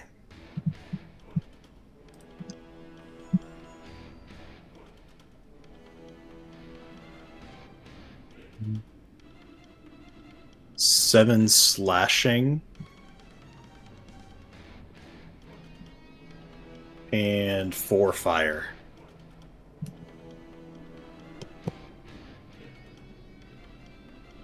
Okay.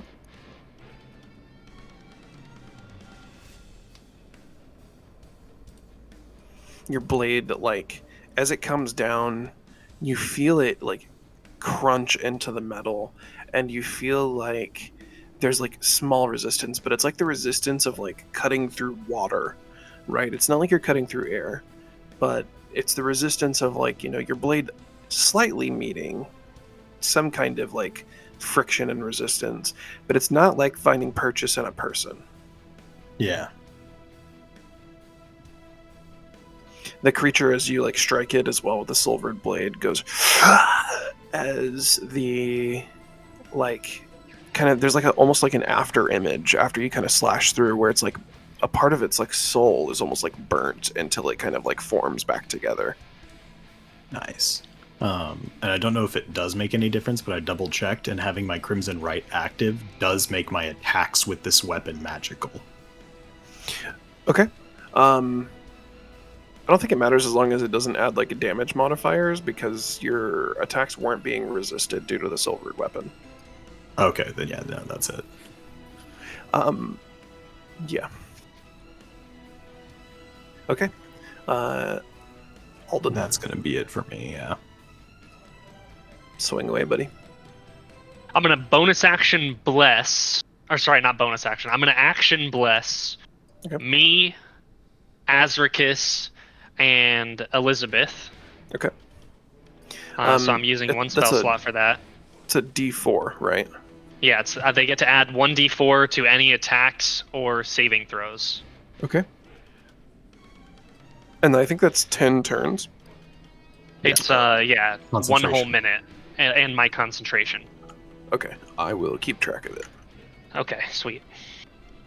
Then I'm going to bonus action use the pommel strike feature from my polearm mastery. Okay. 1 second.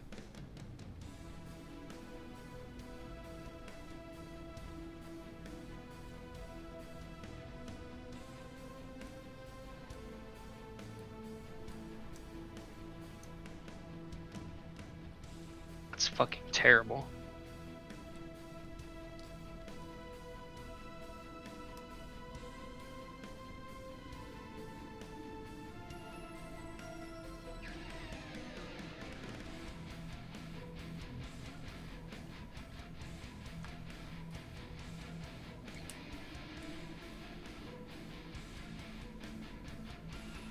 That's just a D4, right? I can't find it on my character sheet, but I D4. believe it's just a D4. Yeah. And I am going to use a spell slot. Oh, well, I need to roll to see if... Yeah, roll to see if it hits. Otherwise, the divine hit. smite doesn't matter. So I rolled 4 plus 6. So, yeah. That does not hit. It does not hit. Unless you want to add bless onto it, I suppose, right? Oh, I do get to add bless, so... Yeah. You need a 3 I got a 4. higher. I got a 4. You do hit. Let's go. Okay. Then, yeah, we'll roll D4 for the bludgeoning damage. 1 bludgeoning damage.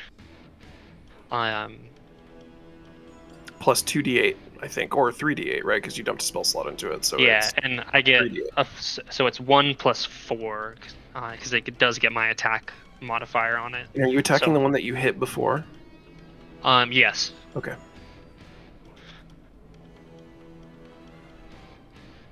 So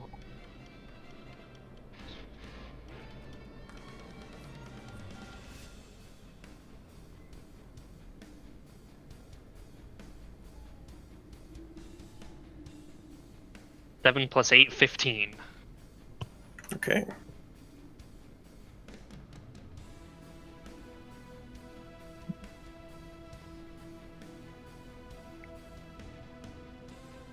Perfect. And does that, so you like, kind of, how do you bless as your undead vampire paladin? Give me like a little bit of narrative imagery for it. I don't think I've ever seen you bless, so I kind of want to see it. Yeah.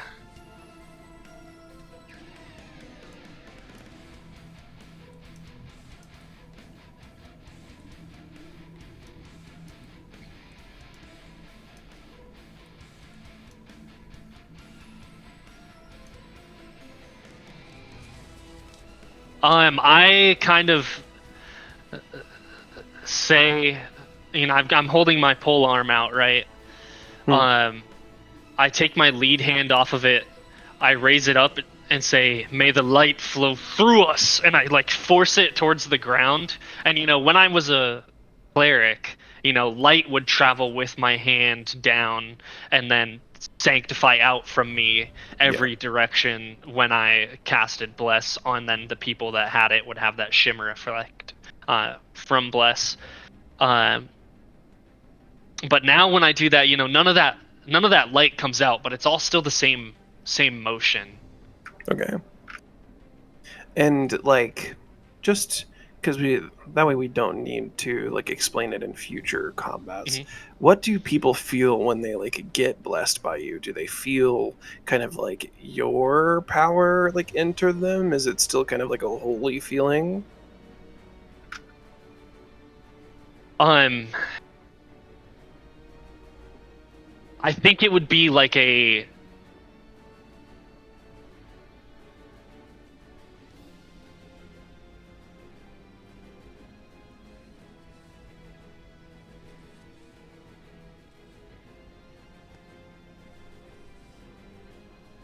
just feeling that they have a ridiculous power.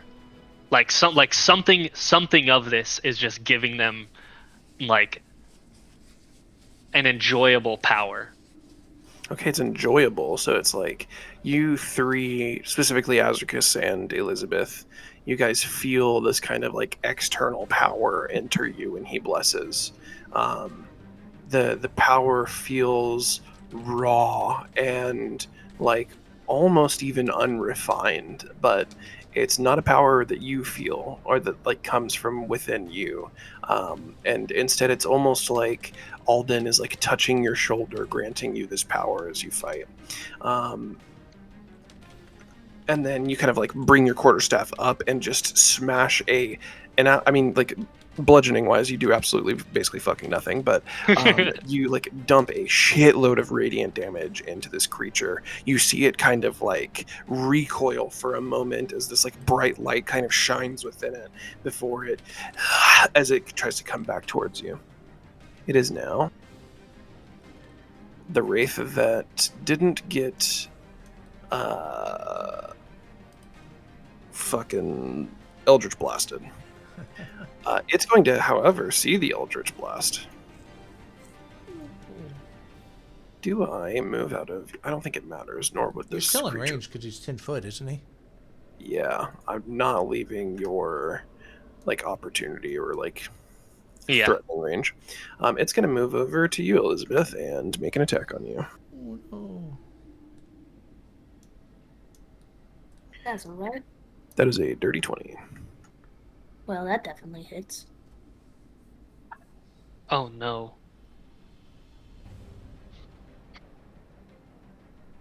I hope you roll good with this bless. I can only hope so. You take 6 psychic damage and 7 necrotic damage, and then give me a con save. Feel free to use your bless on it. Okay, Constitution.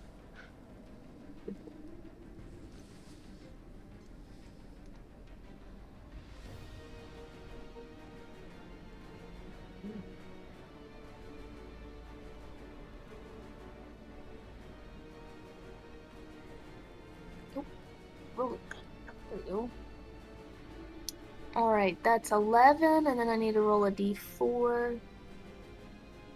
You need a 3 or higher. I got a 1. Oh no. Okay. As this creature reaches towards you, it doesn't like slash into your flesh or anything. You feel it literally slash like through your body, and almost like it's slashing through your soul. You feel the life force drain from your body as you take 13 points of like reduction to your overall health pool. I'm at 1 health point. If I take another 13 damage. It's then going to sneeze on you and you die. No, I'm just kidding. Yeah. How much health do you have? 27. 14, I got. Okay. That's the total health that I have. So if I took 7, that's at 14, and then another 13. I only have 1 hit point now. Well, it only No, reduces you- your max health. It doesn't add an additional 13 damage. Yeah. Oh, No, it just reduces sorry, it down 13. I misunderstood how it worked. Oh, thank God. I was like, oh no. Yeah, so your if total my health is reduced to 13. So you take then I 13 would points only of have 13 damage, I think it's and reduced to then 14. you reduce your max hit points. Right. So you take the damage first, and then you take the... Well, technically. I guess it's simultaneous. You don't take the damage twice. Your max hit points are reduced by that much, and because it's reduced by that much, your health is reduced to the same. Like, technically, you're at full health Yeah, so I right just now. have 13 health as my full health. Yeah, Well, you'd have exactly. 14 because you had 27 Correct, yeah. minus 13, Okay, so you have okay, 14 14. health. Yeah, Yeah. if you Alright, take got another 14. hit, like the gentlemen have been taking, Azricus and Alden, you're fucking dead next round probably. But My next round should be helpful for that. But yeah, so we shall absolutely see. As it is now the next Wraith's turn, which is the one that Alden has been locked in furious combat with. It's going to go ahead and take a swing at you, Alden. Okay. 8 plus 6 is fucking 14. Was that it? Nope. Okay. It like swings at you, and you're like adept at this point. You understand how these creatures work, and you like pretty expertly don't even let it touch anywhere near you. As that's the end of its turn. Okay. Azricus. Wraith number 1 attacking you. 12 plus 6, 18. That does hit. Oh, Okay. no.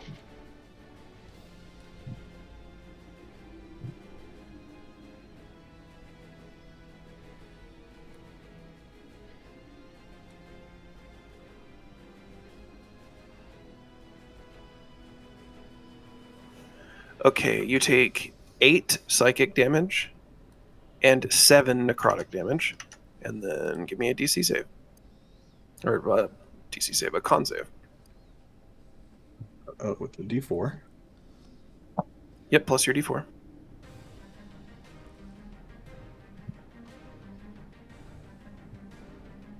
$17. You save. So you just take that straight to your health. Which was 15 total, right? Yes.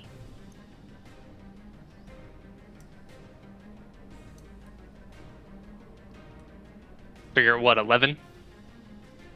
10. 10? Oof. Oof.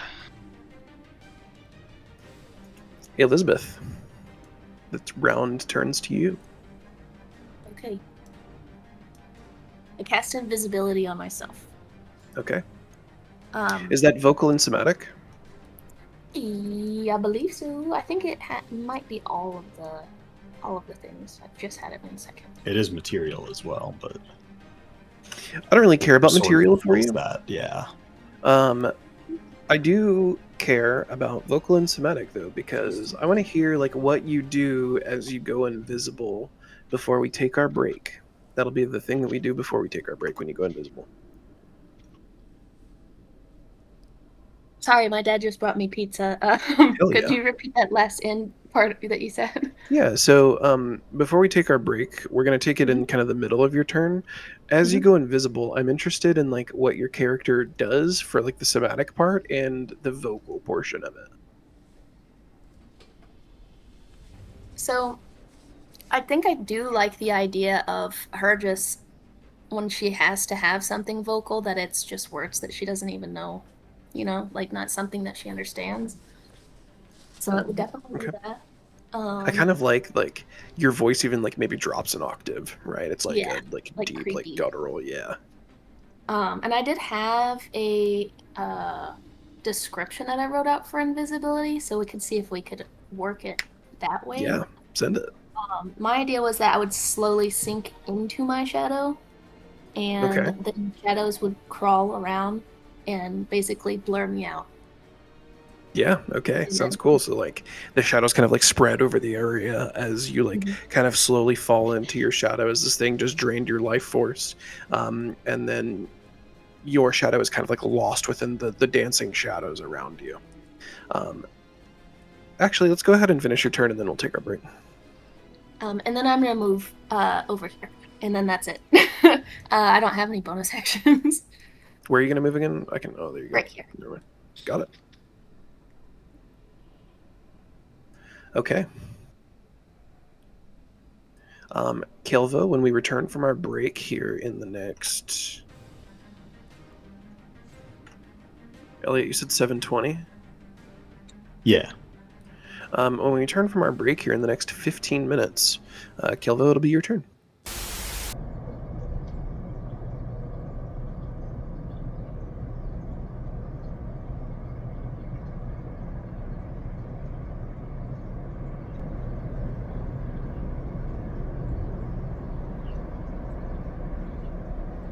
Intermission.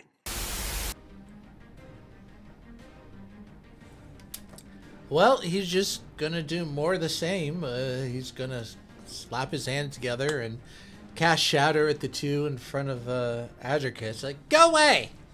And again, there's like a little warping behind them, and then kind of a sound band that expands out, hitting both of them for thunder. Con save of, what was it again? 13. They both save. Well, they both get 8 thunder damage.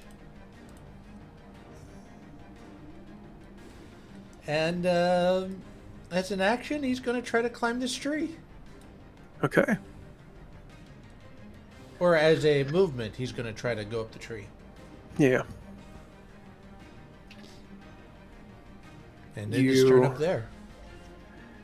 End your turn up in the tree as you see this final wraith, the one that Azricus has been absolutely slashing to pieces with his scimitar, reach in and try to take a bit of Azricus' soul out with it. Oh my god, that's a 19 on the die. Oh that god. Absolutely fucking hits.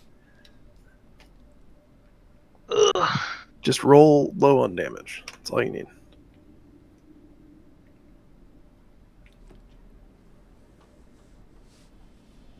Okay, I'm doing math in my head. Oh. He has to do math, folks. It's not good. It's fine, don't worry. Oof. What the orc, man? The important thing is I have to make my save. You take 11 psychic damage and 10 necrotic damage. Oh. Okay. Yeah, you need to now make your save. That's another natural 19 on the die for the save. Okay, Oh, yeah, you thank save. fucking God. Thank goodness. However, I have 10 HP, so my brain hemorrhages. Blood just begins to pour out of my nostrils. Azricus begins to like teeter and fall forward, and then manages to plant his foot as I use my relentless endurance to remain conscious at 1 HP. Okay. Holy fuck. You feel the like life force being sucked out of you, but at the same time, like, you guys looking at Azricus right now can see like blood starting to kind of drip down his ears from all of the psychic damage that he's been taking as well. As like this large burly orc of a, I think you're a blood hunter, this like large burly orc is like about to fall to his knees before this creature, and that brings it to Azricus's turn. Yep. So at the start of my turn, I'm under my half of my max HP. I have to roll to not go berserk. Okay.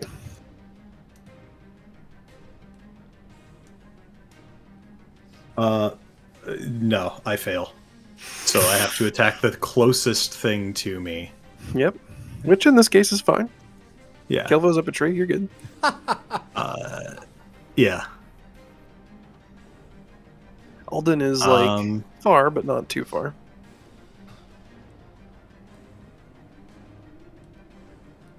The thing is, though, because I failed to save, it does force me to use my action for that, which means I cannot disengage once I regain myself after the attack. That's all right. What do I add to my attack?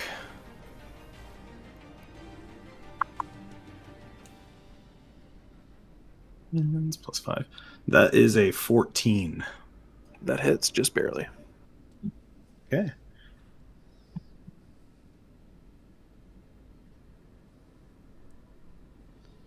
You know what?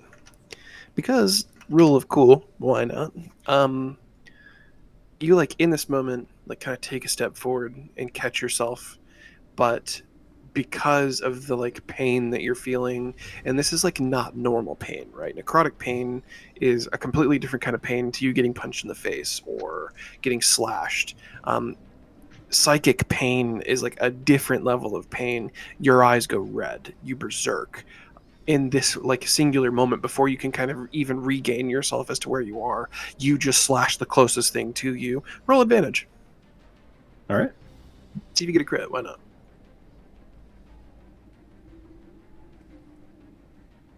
Shit you not. Natural 20. Let's go. All right, so Unbelievable.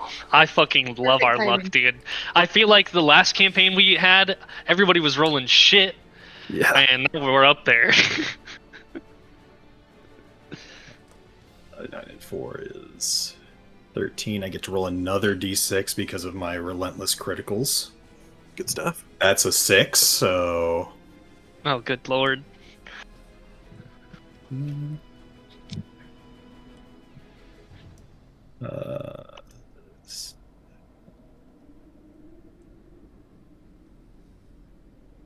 So 20 points of slashing and 9 points of fire.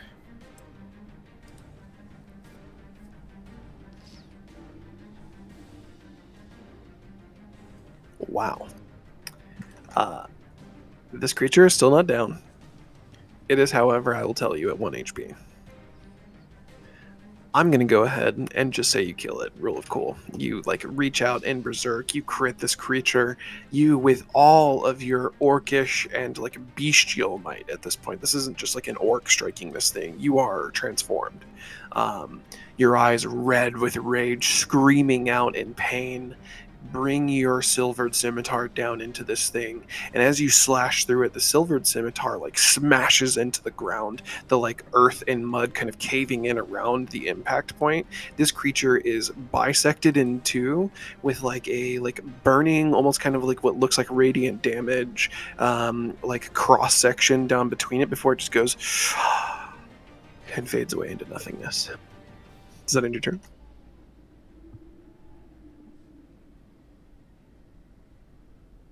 Yeah, Azricus is kind of like almost like on his knees with that strike, and then slowly struggles back up and just squares up with this other wraith, and I'll end my turn.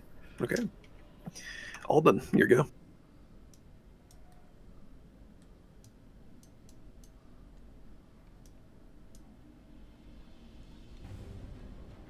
You are muted.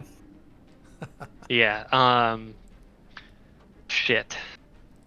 I can't move to Azricus without breaking my, You would definitely... without triggering an attack of opportunity from that one. Yep. I was gonna try and go lay on hands him to get him to his full reduced health. I am unfortunately out of spell slots, so I am starting to become rather useless in this fight for us, other than taking hits for other people to do damage.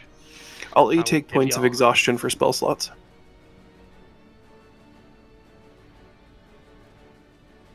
Okay, well, if it comes to it, then I know what I gotta do, but okay. I'll hold off on that for now.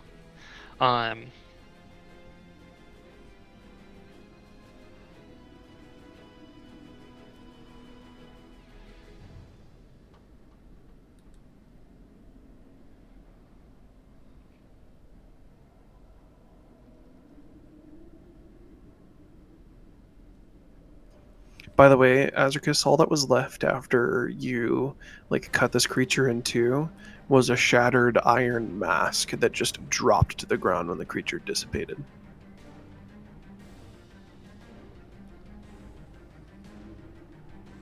Nice.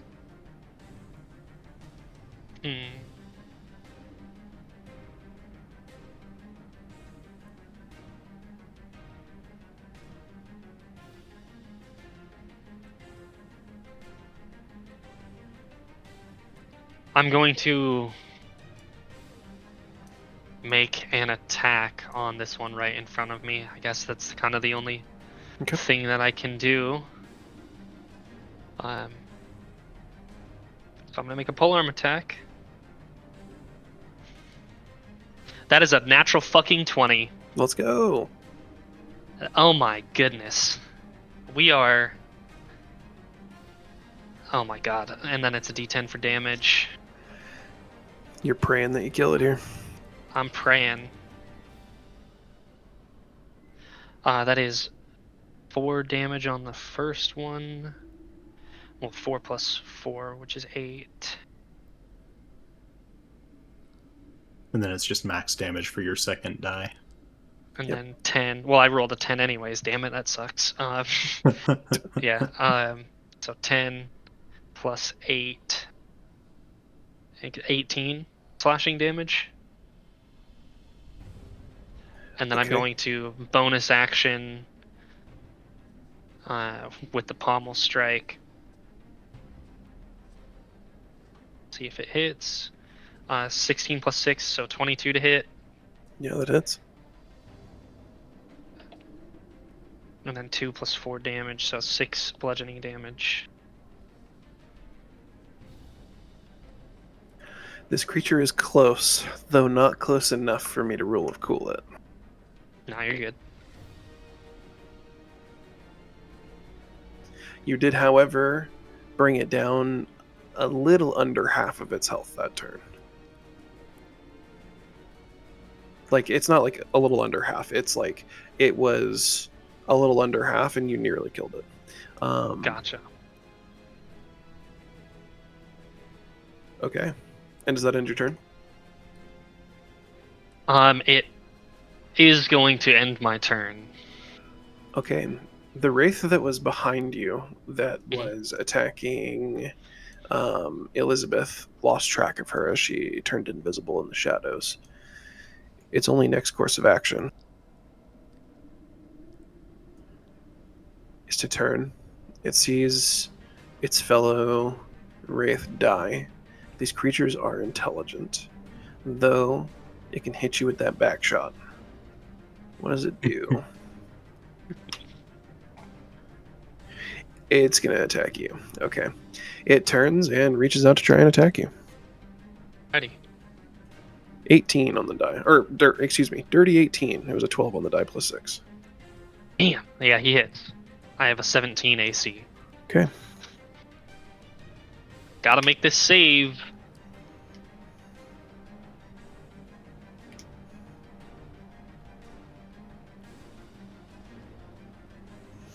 You take 8 psychic, 8 necrotic, for a total of 16, and make your con save. Don't forget bless. Yeah, hold on 1 second. I gotta make sure I do my health first, or I will forget. You said 16 Yes. total? Yep. Wait, I don't take necrotic damage. What was the physical psychic? 8. So you're taking 8 psychic damage.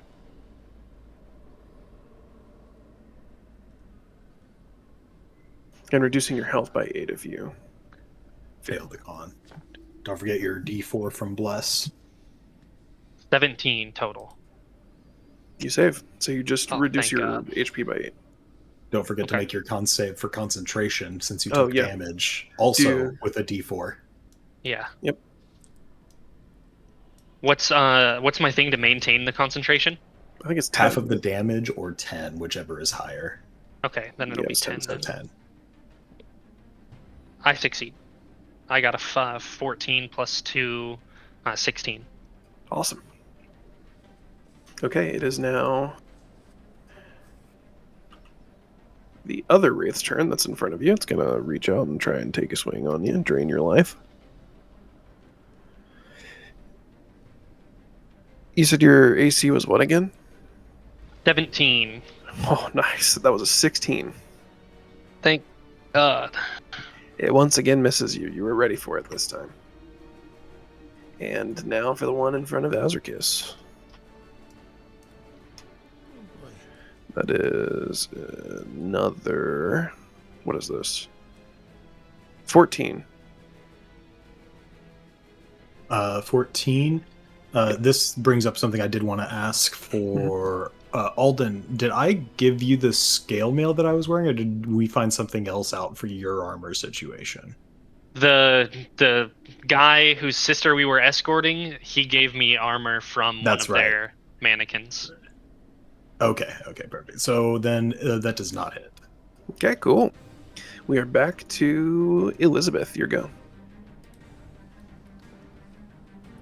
There we go. Okay, I am going to Eldritch Blast. Let me make sure I can see everything. Yep, I'm gonna do the one next to Azricus. Okay. So he can stop taking damage. Does your Eldritch Blast do anything, or is it just a basic Eldritch Blast right now? Like, does it push or anything like that? It does. She does have it's agonizing blast. Agonizing blast. Yeah, she has agonizing blast. Modifier to damage. Okay. Oh, It's still like pretty early for her to have like a whole ton of modifiers, obviously, on that, you know. But at fifth level, I'll be able to cast it with 2 bolts. So. Yeah, which is always sick. Eventually, you get to the point where you're like casting 4 bolts, and it's just disgusting. Yeah. All right, to hit was 18. 12 plus 6. Okay, and then for the love of God, do some damage.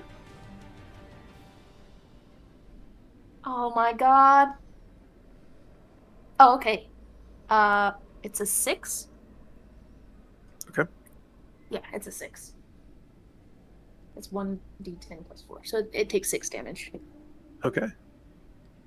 You see the creatures like form, kind of like dissipate for a moment before it like kind of evaporates into itself. The shadows kind of coalescing around it, as it almost feels like the darkness behind the funeral mask is like kind of staring at you for just a moment. Is that the end of your turn? Let me just double check. You should move. Nobody can see me. They don't know where I am. If you stayed stationary and you shot, they'd know where your shot came from. True. Your shot's not invisible, just you are. These creatures are intelligent too. They have a 13 intelligence. Then I will just come over here. And that will end my turn. Okay. Caelvo. Well, the one... Oh, God. Alright.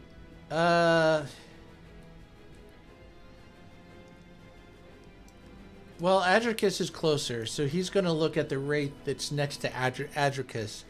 And it's very weird. All of a sudden, you see this tongue shoot out from the tree at the wraith next to him. He's going to shoot a sticky tongue at the wraith in front of Azricus. So first, I need an unarmed strike to see if I hit him. That's going to be... only a 7. That does miss. Damn. That's his action, too. Do I not have any bonus actions that I can... Nope. Then he's in the tree. He missed. Okay. You get a fly instead. Tasty. Azricus, it's your go. Oh, no. All right. Starting my turn below half health. That's a wisdom save. Yep.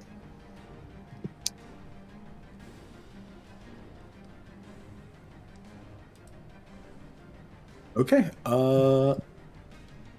What do I have to make? Is it a 12? DC 8. I make it.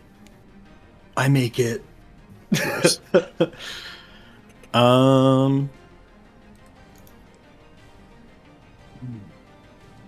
Man. What to do, though? I didn't actually anticipate having my turn. You can do it.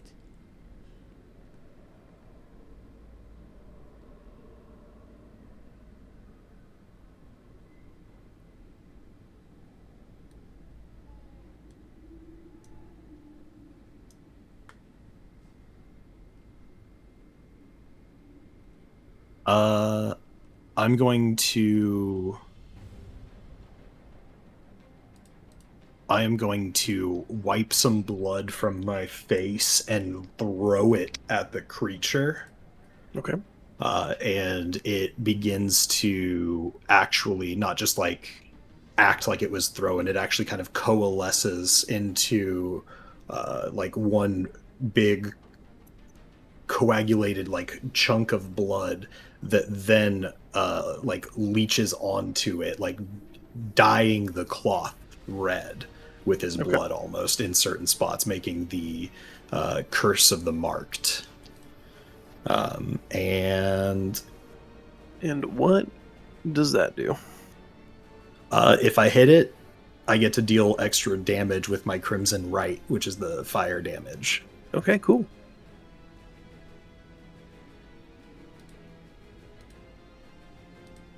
I need to double check because I think if I amplify, I take damage, and if I take damage, I go down. I need to check if I can how my curse works specifically.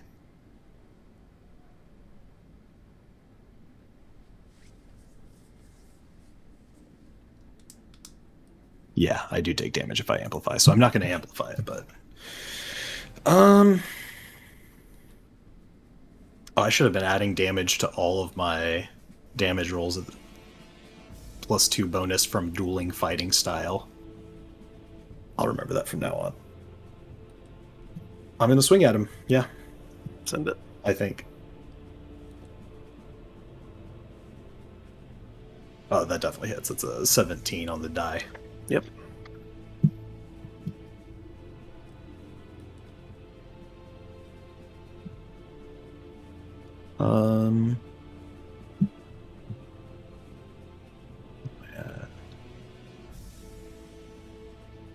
Okay. 14 points of slashing damage. I rolled max. And 2 of my Hemocraft die for the fire. That's never seen a D4 get cocked before. Well, that's crazy. Fuck. And then I rolled a 1 instead of that 4 it got Oh, cocked damn. on. 3 points of fire damage. Okay. And I am going to kind of reposition myself with my back towards Alden. Smart. Trying your best to get in range so that he's not out of range for attack of opportunity. I dig it. Okay, Alden, your go. I'm going to turn. So my back is facing him. How do I? There you go. How do I just spin it in place? Turn it in the direction holding Alt. You have to hold Alt. Well, yeah. Let me get him positioned right, and then I'm gonna reach back, and when I feel Azricus's arm, I'm going to lay on hands up to his full health pool. Like whatever he can receive from me, I'm gonna give to him. How much is that, Azricus? 24 HP. Okay. Okay, then I'm gonna give you all 20 of my points. Okay. So you're just missing. So you have 20. Yeah, you have 21 HP. Nice. And then I am going to bonus action attack the low one that was next to me with the pommel strike. Oh, that is definitely a fucking miss. 11 to hit. That misses. Yeah. Okay. And with that ending your turn, we come to this wraith, who moves in closer to you. As you kind of like adjust it a little bit, you got a little bit farther away from it, so it like begins to move towards you, reaching out, trying to reach through your breastplate, through your skin, your muscles, and your tissue, into that inner core energy of you, to try and rip out a little bit of your life force. That is a fucking swing and a miss. Next wraith, also the one right next to you, the one that you just tried to hit with your pommel. As your pommel like misses it, it kind of takes that opportunity to also try to reach in through your armor and into your body to rip out a portion of your soul. That is a nat fucking 20. Oh god, I'm dead, guys. GG. Wait, no, actually, because I can only take the psychic. So what's the psychic damage gonna be? And we'll see. Okay, so initially 9 psychic damage. However, with the crit, it is. I need a calculator.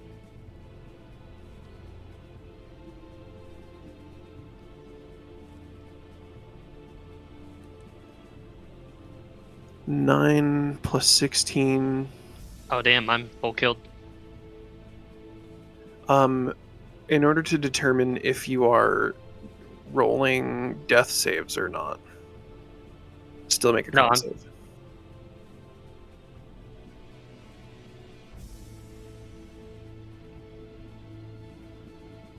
Like, does it basically just rip your life force down to 0 and then, like, you're not death saving, you're just fucking dead? Or, are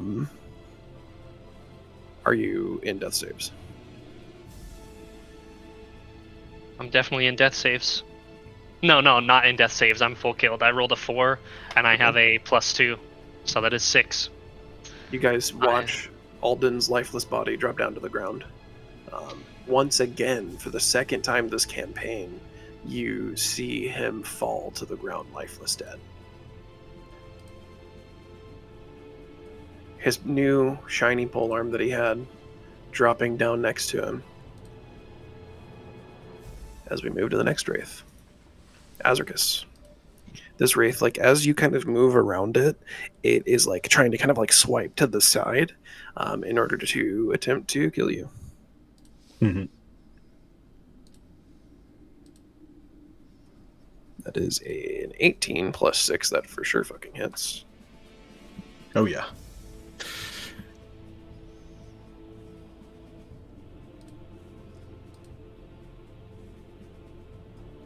You take 8 psychic, 9 necrotic damage.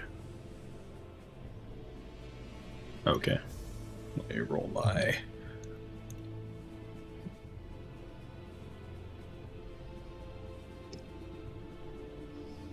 Nope. That is a... Well, maybe. It's a 10 on the con. That fails. It's 14 DC. Yeah. So that brings you down to... You had 21 HP. It did 17. So you have 3 total hit points left. Am I right on my math? No, 4 total hit points left. And then my max is reduced by 17 to... Yeah. You were at 21. 9? So that's 4. Well, I was at 21 out of 25 max total. He can only get me back up to 21. Yeah, you're right. I apologize. I thought your max was 21. Okay. That ends the Wraith's turn. I'm going to use... Can I use my reaction and just shout, run? Yeah, absolutely. Elizabeth, you hear him shout, run, as you see like a portion of his soul get torn from him.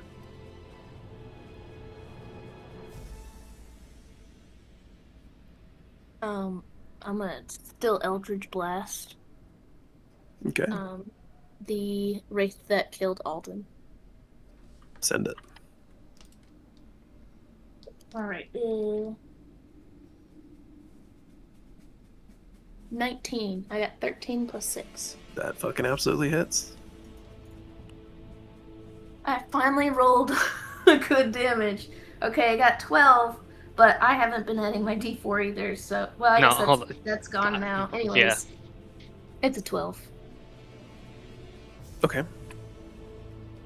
You do 12 damage, got it. That wraith dissipates as the Eldritch Blast hits it. The force damage itself, like forcing the kind of like ephemeral body to rip apart, and it just like mist into the night dissipates.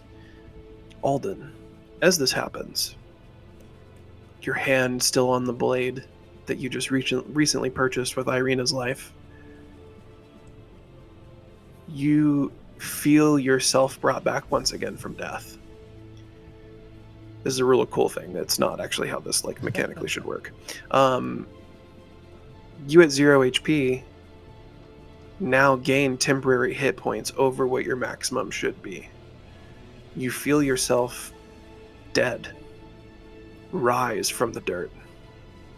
Some strength filling you from the glaive. You could feel if you let go of this polearm, you would drop back down to the ground dead. But for the moment, just a sheer second in your lifetime, you have the ability to rise from the grave for a second time in less than a month. Caelvo. How does that happen?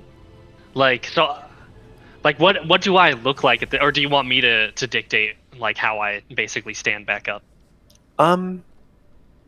I'll let you dictate it, and then I'll add any kind of like flourishing that I want to, in terms of like narrative flavor. But yeah, you dictate kind of like how you're down on the ground, dead, body limp. You're probably like maybe contorted in kind of a weird way because it's not like you fall dead in like the most Hollywood way possible. And like you, cold and lifeless on the ground, like begin to like come to your knee, knowing you should be dead. Doesn't he also, as a vampire, how would that work for coming, like, because they technically are only killed by the things that they're vulnerable to.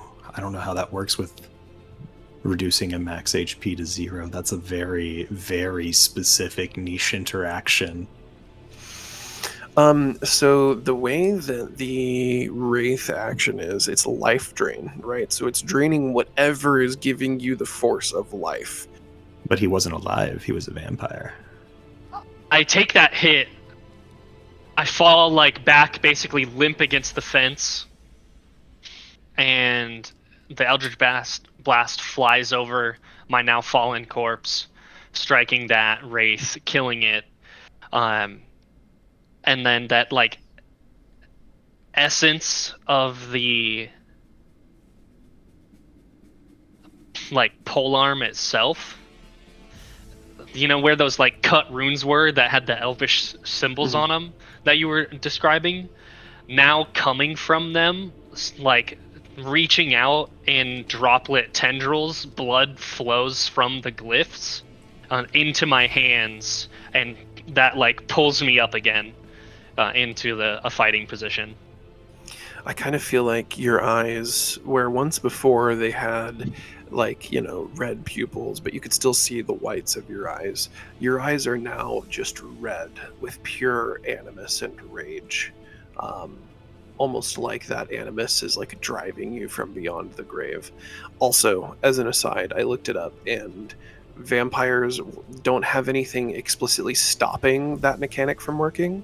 So if, for example, he's taking any damage that causes his health points to be, like his max HP to be reduced to 0, it's treated as a permanent destruction of the creature. Okay. It doesn't like turn into mist or anything. Even like if you did this to Strahd, for example, Strahd would be also destroyed. There's a new strategy for dealing with Strahd. Facts, yeah, just get a bunch of fucking wraiths. We just have to run to his castle a bag of holding now. And just fucking put a bunch of wraiths in it. Yeah. We just lead them to his castle. Kite mechanics, bro. Yeah, but all the rays work for the bourgeoisie. All the raids work for the bourgeoisie. God damn, that's funny, Caitlin. Okay, Caelvo, your turn. Well, Caelvo freaks when Alden goes down, but is kind of relieved when he gets up, but still, he hears the command, run! And Caelvo kind of hops down from the tree. He's like, no! Finish it! And he lets out this roar, but it kind of turns into a croak that echoes throughout the area. And it stirs everyone. It gives you a little extra energy. And everyone has advantage on their next attack. Before you don't make any movement or move towards the fight, I want to just give everybody a little rundown because we're probably going to end the session soon. This creature has not been touched by anybody. These creatures have been quite difficult for you guys to bring down. This one is dead, by the way. Let me get rid of this one. So there are still 2 left. This one has been hit, but not like a whole shitload, and it hasn't been crit by anybody, whereas the other ones were. This one is full HP. So I don't know if that changes Caelvo's mind at all, or if he's sticking. Trying to encourage them to swing away. All right. And Azricus, that brings us to your turn. I kind of want to let's do one more round of combat, and if it's not settled by then we'll just pick it up in the next session. Okay. Yeah. Cliffhanger. I do want to go back and touch on one thing because I did forget that I was planning to do this last session. But when we got to the that crossroads, Azricus would have found somewhere that is inconspicuous but still in an obvious open position, and make the little tiny hidden sigil of his group. And he would have stashed his most recent notes there. Sounds great. All right. I like the preparation for your new character coming. I'm not doing another blood hunter. So no, I'd be another like a member of that order. Yeah, 100%. Gotta be, you know. Maybe I pass that torch off to, you know, Cadence here. Gotta brainstorm new characters if we don't have a TPK. All right, and we have advantage, right? Yes. Advantage.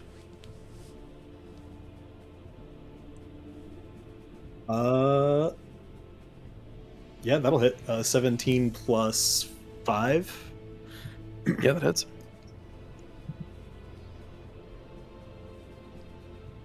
And it is still cursed. Or no, I have to curse it again, which I will do. I will spend another bonus action cursing it. Okay.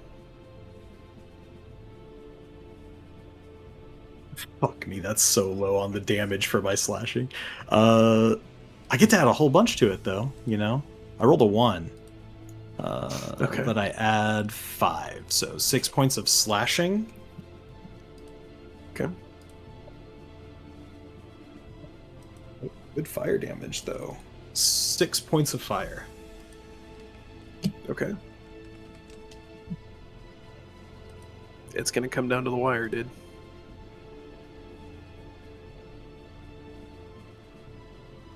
That's gonna be... yeah, that's it for me.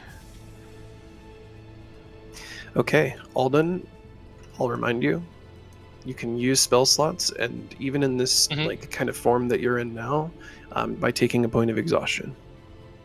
Still following, like, obviously you can't like sling multiple spells in a single round, right? But like, yeah, you can take exhaustion, and if we somehow figure out a way to revive you outside of this, then you'll still have that point of exhaustion until you deal with it.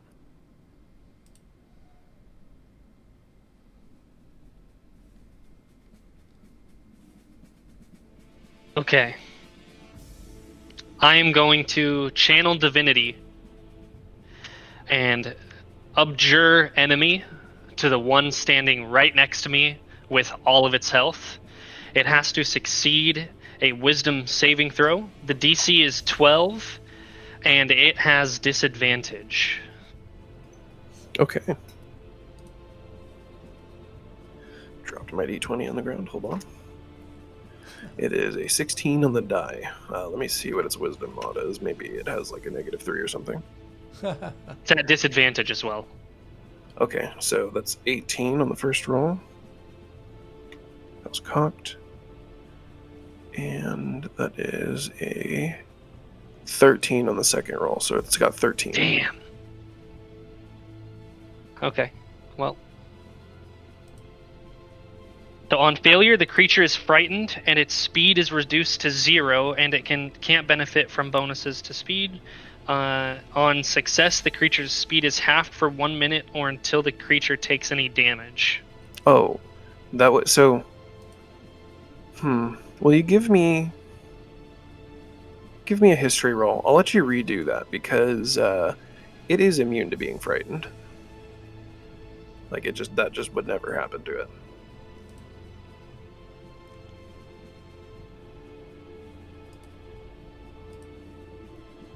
You don't even have to roll history. I don't care. I'm gonna assume that you would like know that your character would know that. It makes sense why he would just flat out know that. I didn't realize that was the case. Well then, fuck it. We're throwing hands. I'm still gonna channel divinity. I'm gonna vow enmity. I'm going to choose a creature I can see within 10 feet of me and gain an advantage on attack rolls against it for 1 minute. Or until it drops to 0 HP or falls unconscious. I'll give you Giga advantage because you currently have advantage from Caelvo. You can roll 3 times to see if you hit this fucking thing and or crit it. Okay. I was actually going to cast it on the one right here because it's within my reach, and I was going to attack it. Yeah, go for it. Whichever one you want to do it to, you'll get 3 rolls because you have advantage on everything right now. So.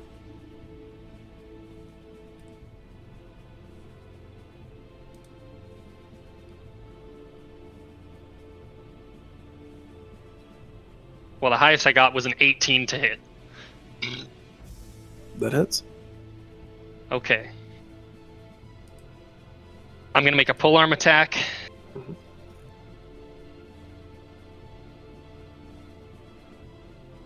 Which is a D10.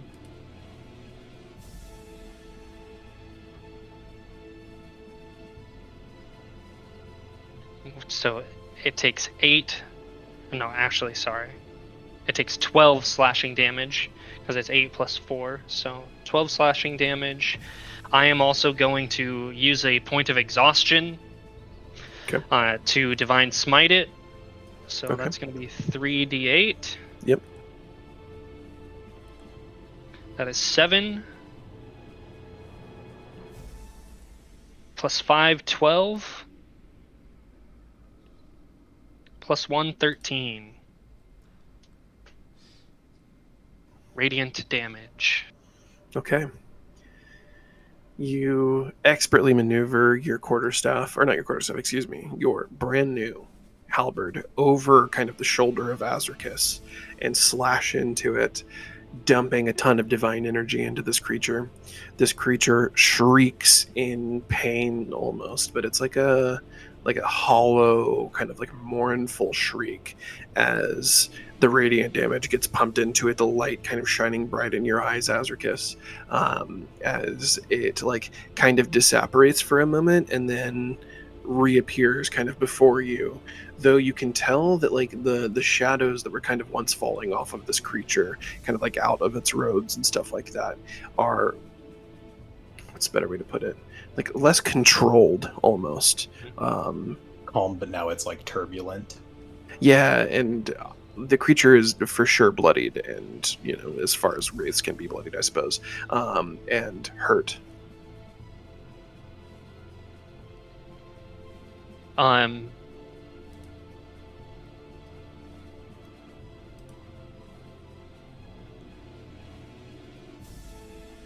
Okay. I'm going to pommel strike the one near me Okay. for my bonus action. You also have advantage on this.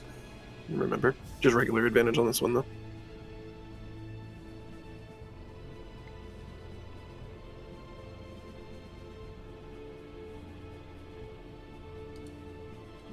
A dirty 20. So Absolutely I hit hits. him, Yep. and the advantage saved my ass. It absolutely saved my ass. Okay. I hit with the pommel strike. That is 4 plus 4 damage, 8, and I'm 8 bludgeoning, and I'm also going to add another point of exhaustion and divine smite this one in front of me. Okay. So that is going to be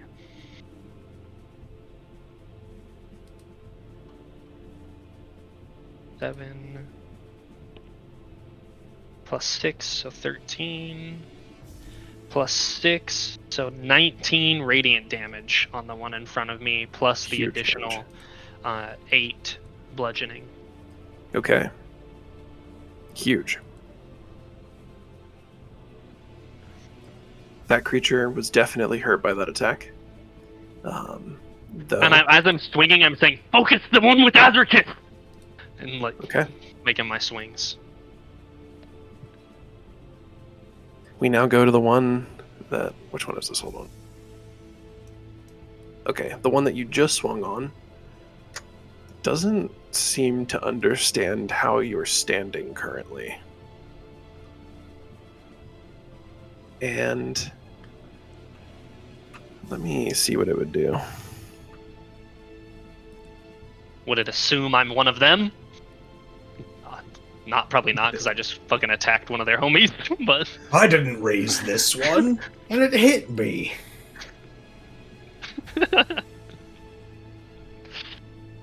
Jerk.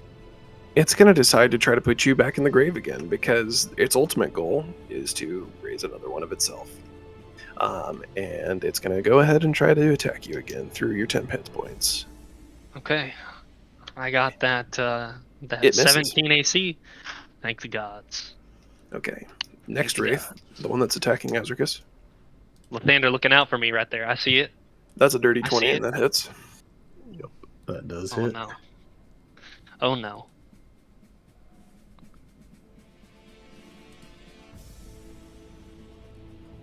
Okay, you take 7 points of psychic and 8 points of necrotic damage.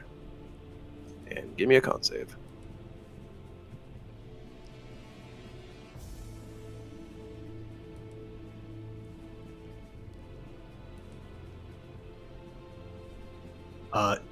That's an 11.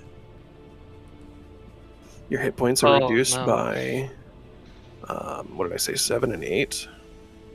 Azricus falls dead. Azricus falls dead with 0 HP. You see, and like, when you die, especially in this way, like you're dead now, not making death saves, unconscious, like you're fucking dead. What happens, do you like transform back into normal Azricus, or are you still in like the kind of like hulking bestial form that you were in? That's a good question. Technically, the form, I'm only able to use it for an hour.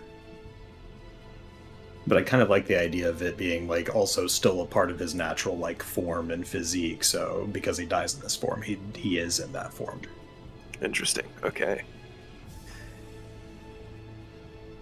Azricus's last like vestiges of his soul are ripped from his body as this like hulking behemoth of a man who was really quite gentle for his physique and his form fall down with a thud, and you can feel behind you, Alden, the like wood creaking as he like falls back into it, his head smashing the wood. I'm gonna say you're so big as well that like you probably break kind of like the top like portion of this barricade as your body falls limp and lifeless on the ground. Scimitar flame, Scimitar flame extinguish.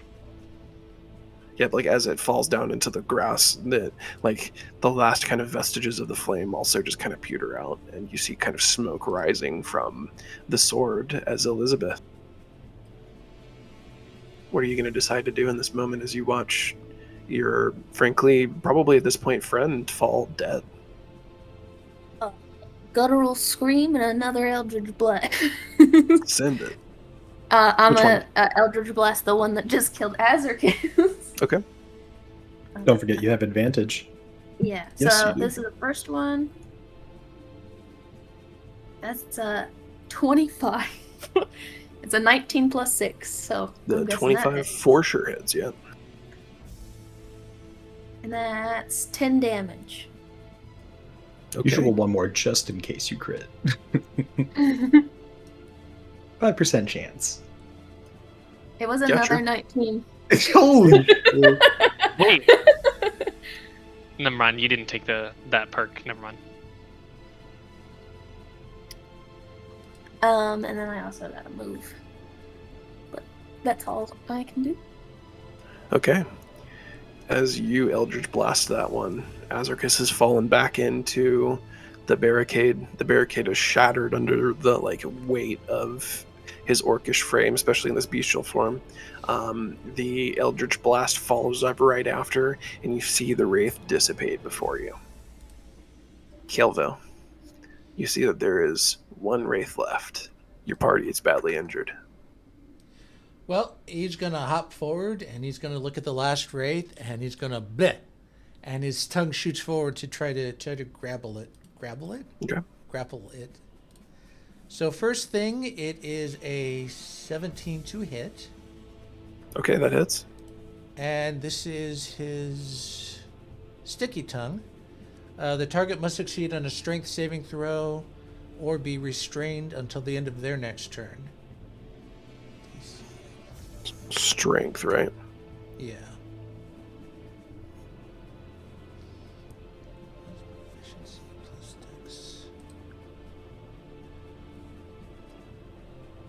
It rolled a 13.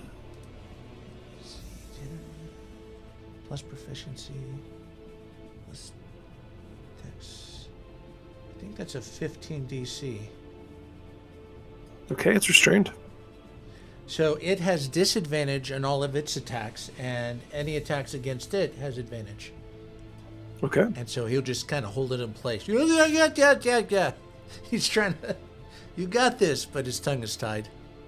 Literally. And we will leave it there on a cliffhanger until next episode. Damn! Oh! Yeah, make sure to subscribe and like, and share the video, ring the notification bell, and show up to next session on time. Thank you. Have a great day. Yeah.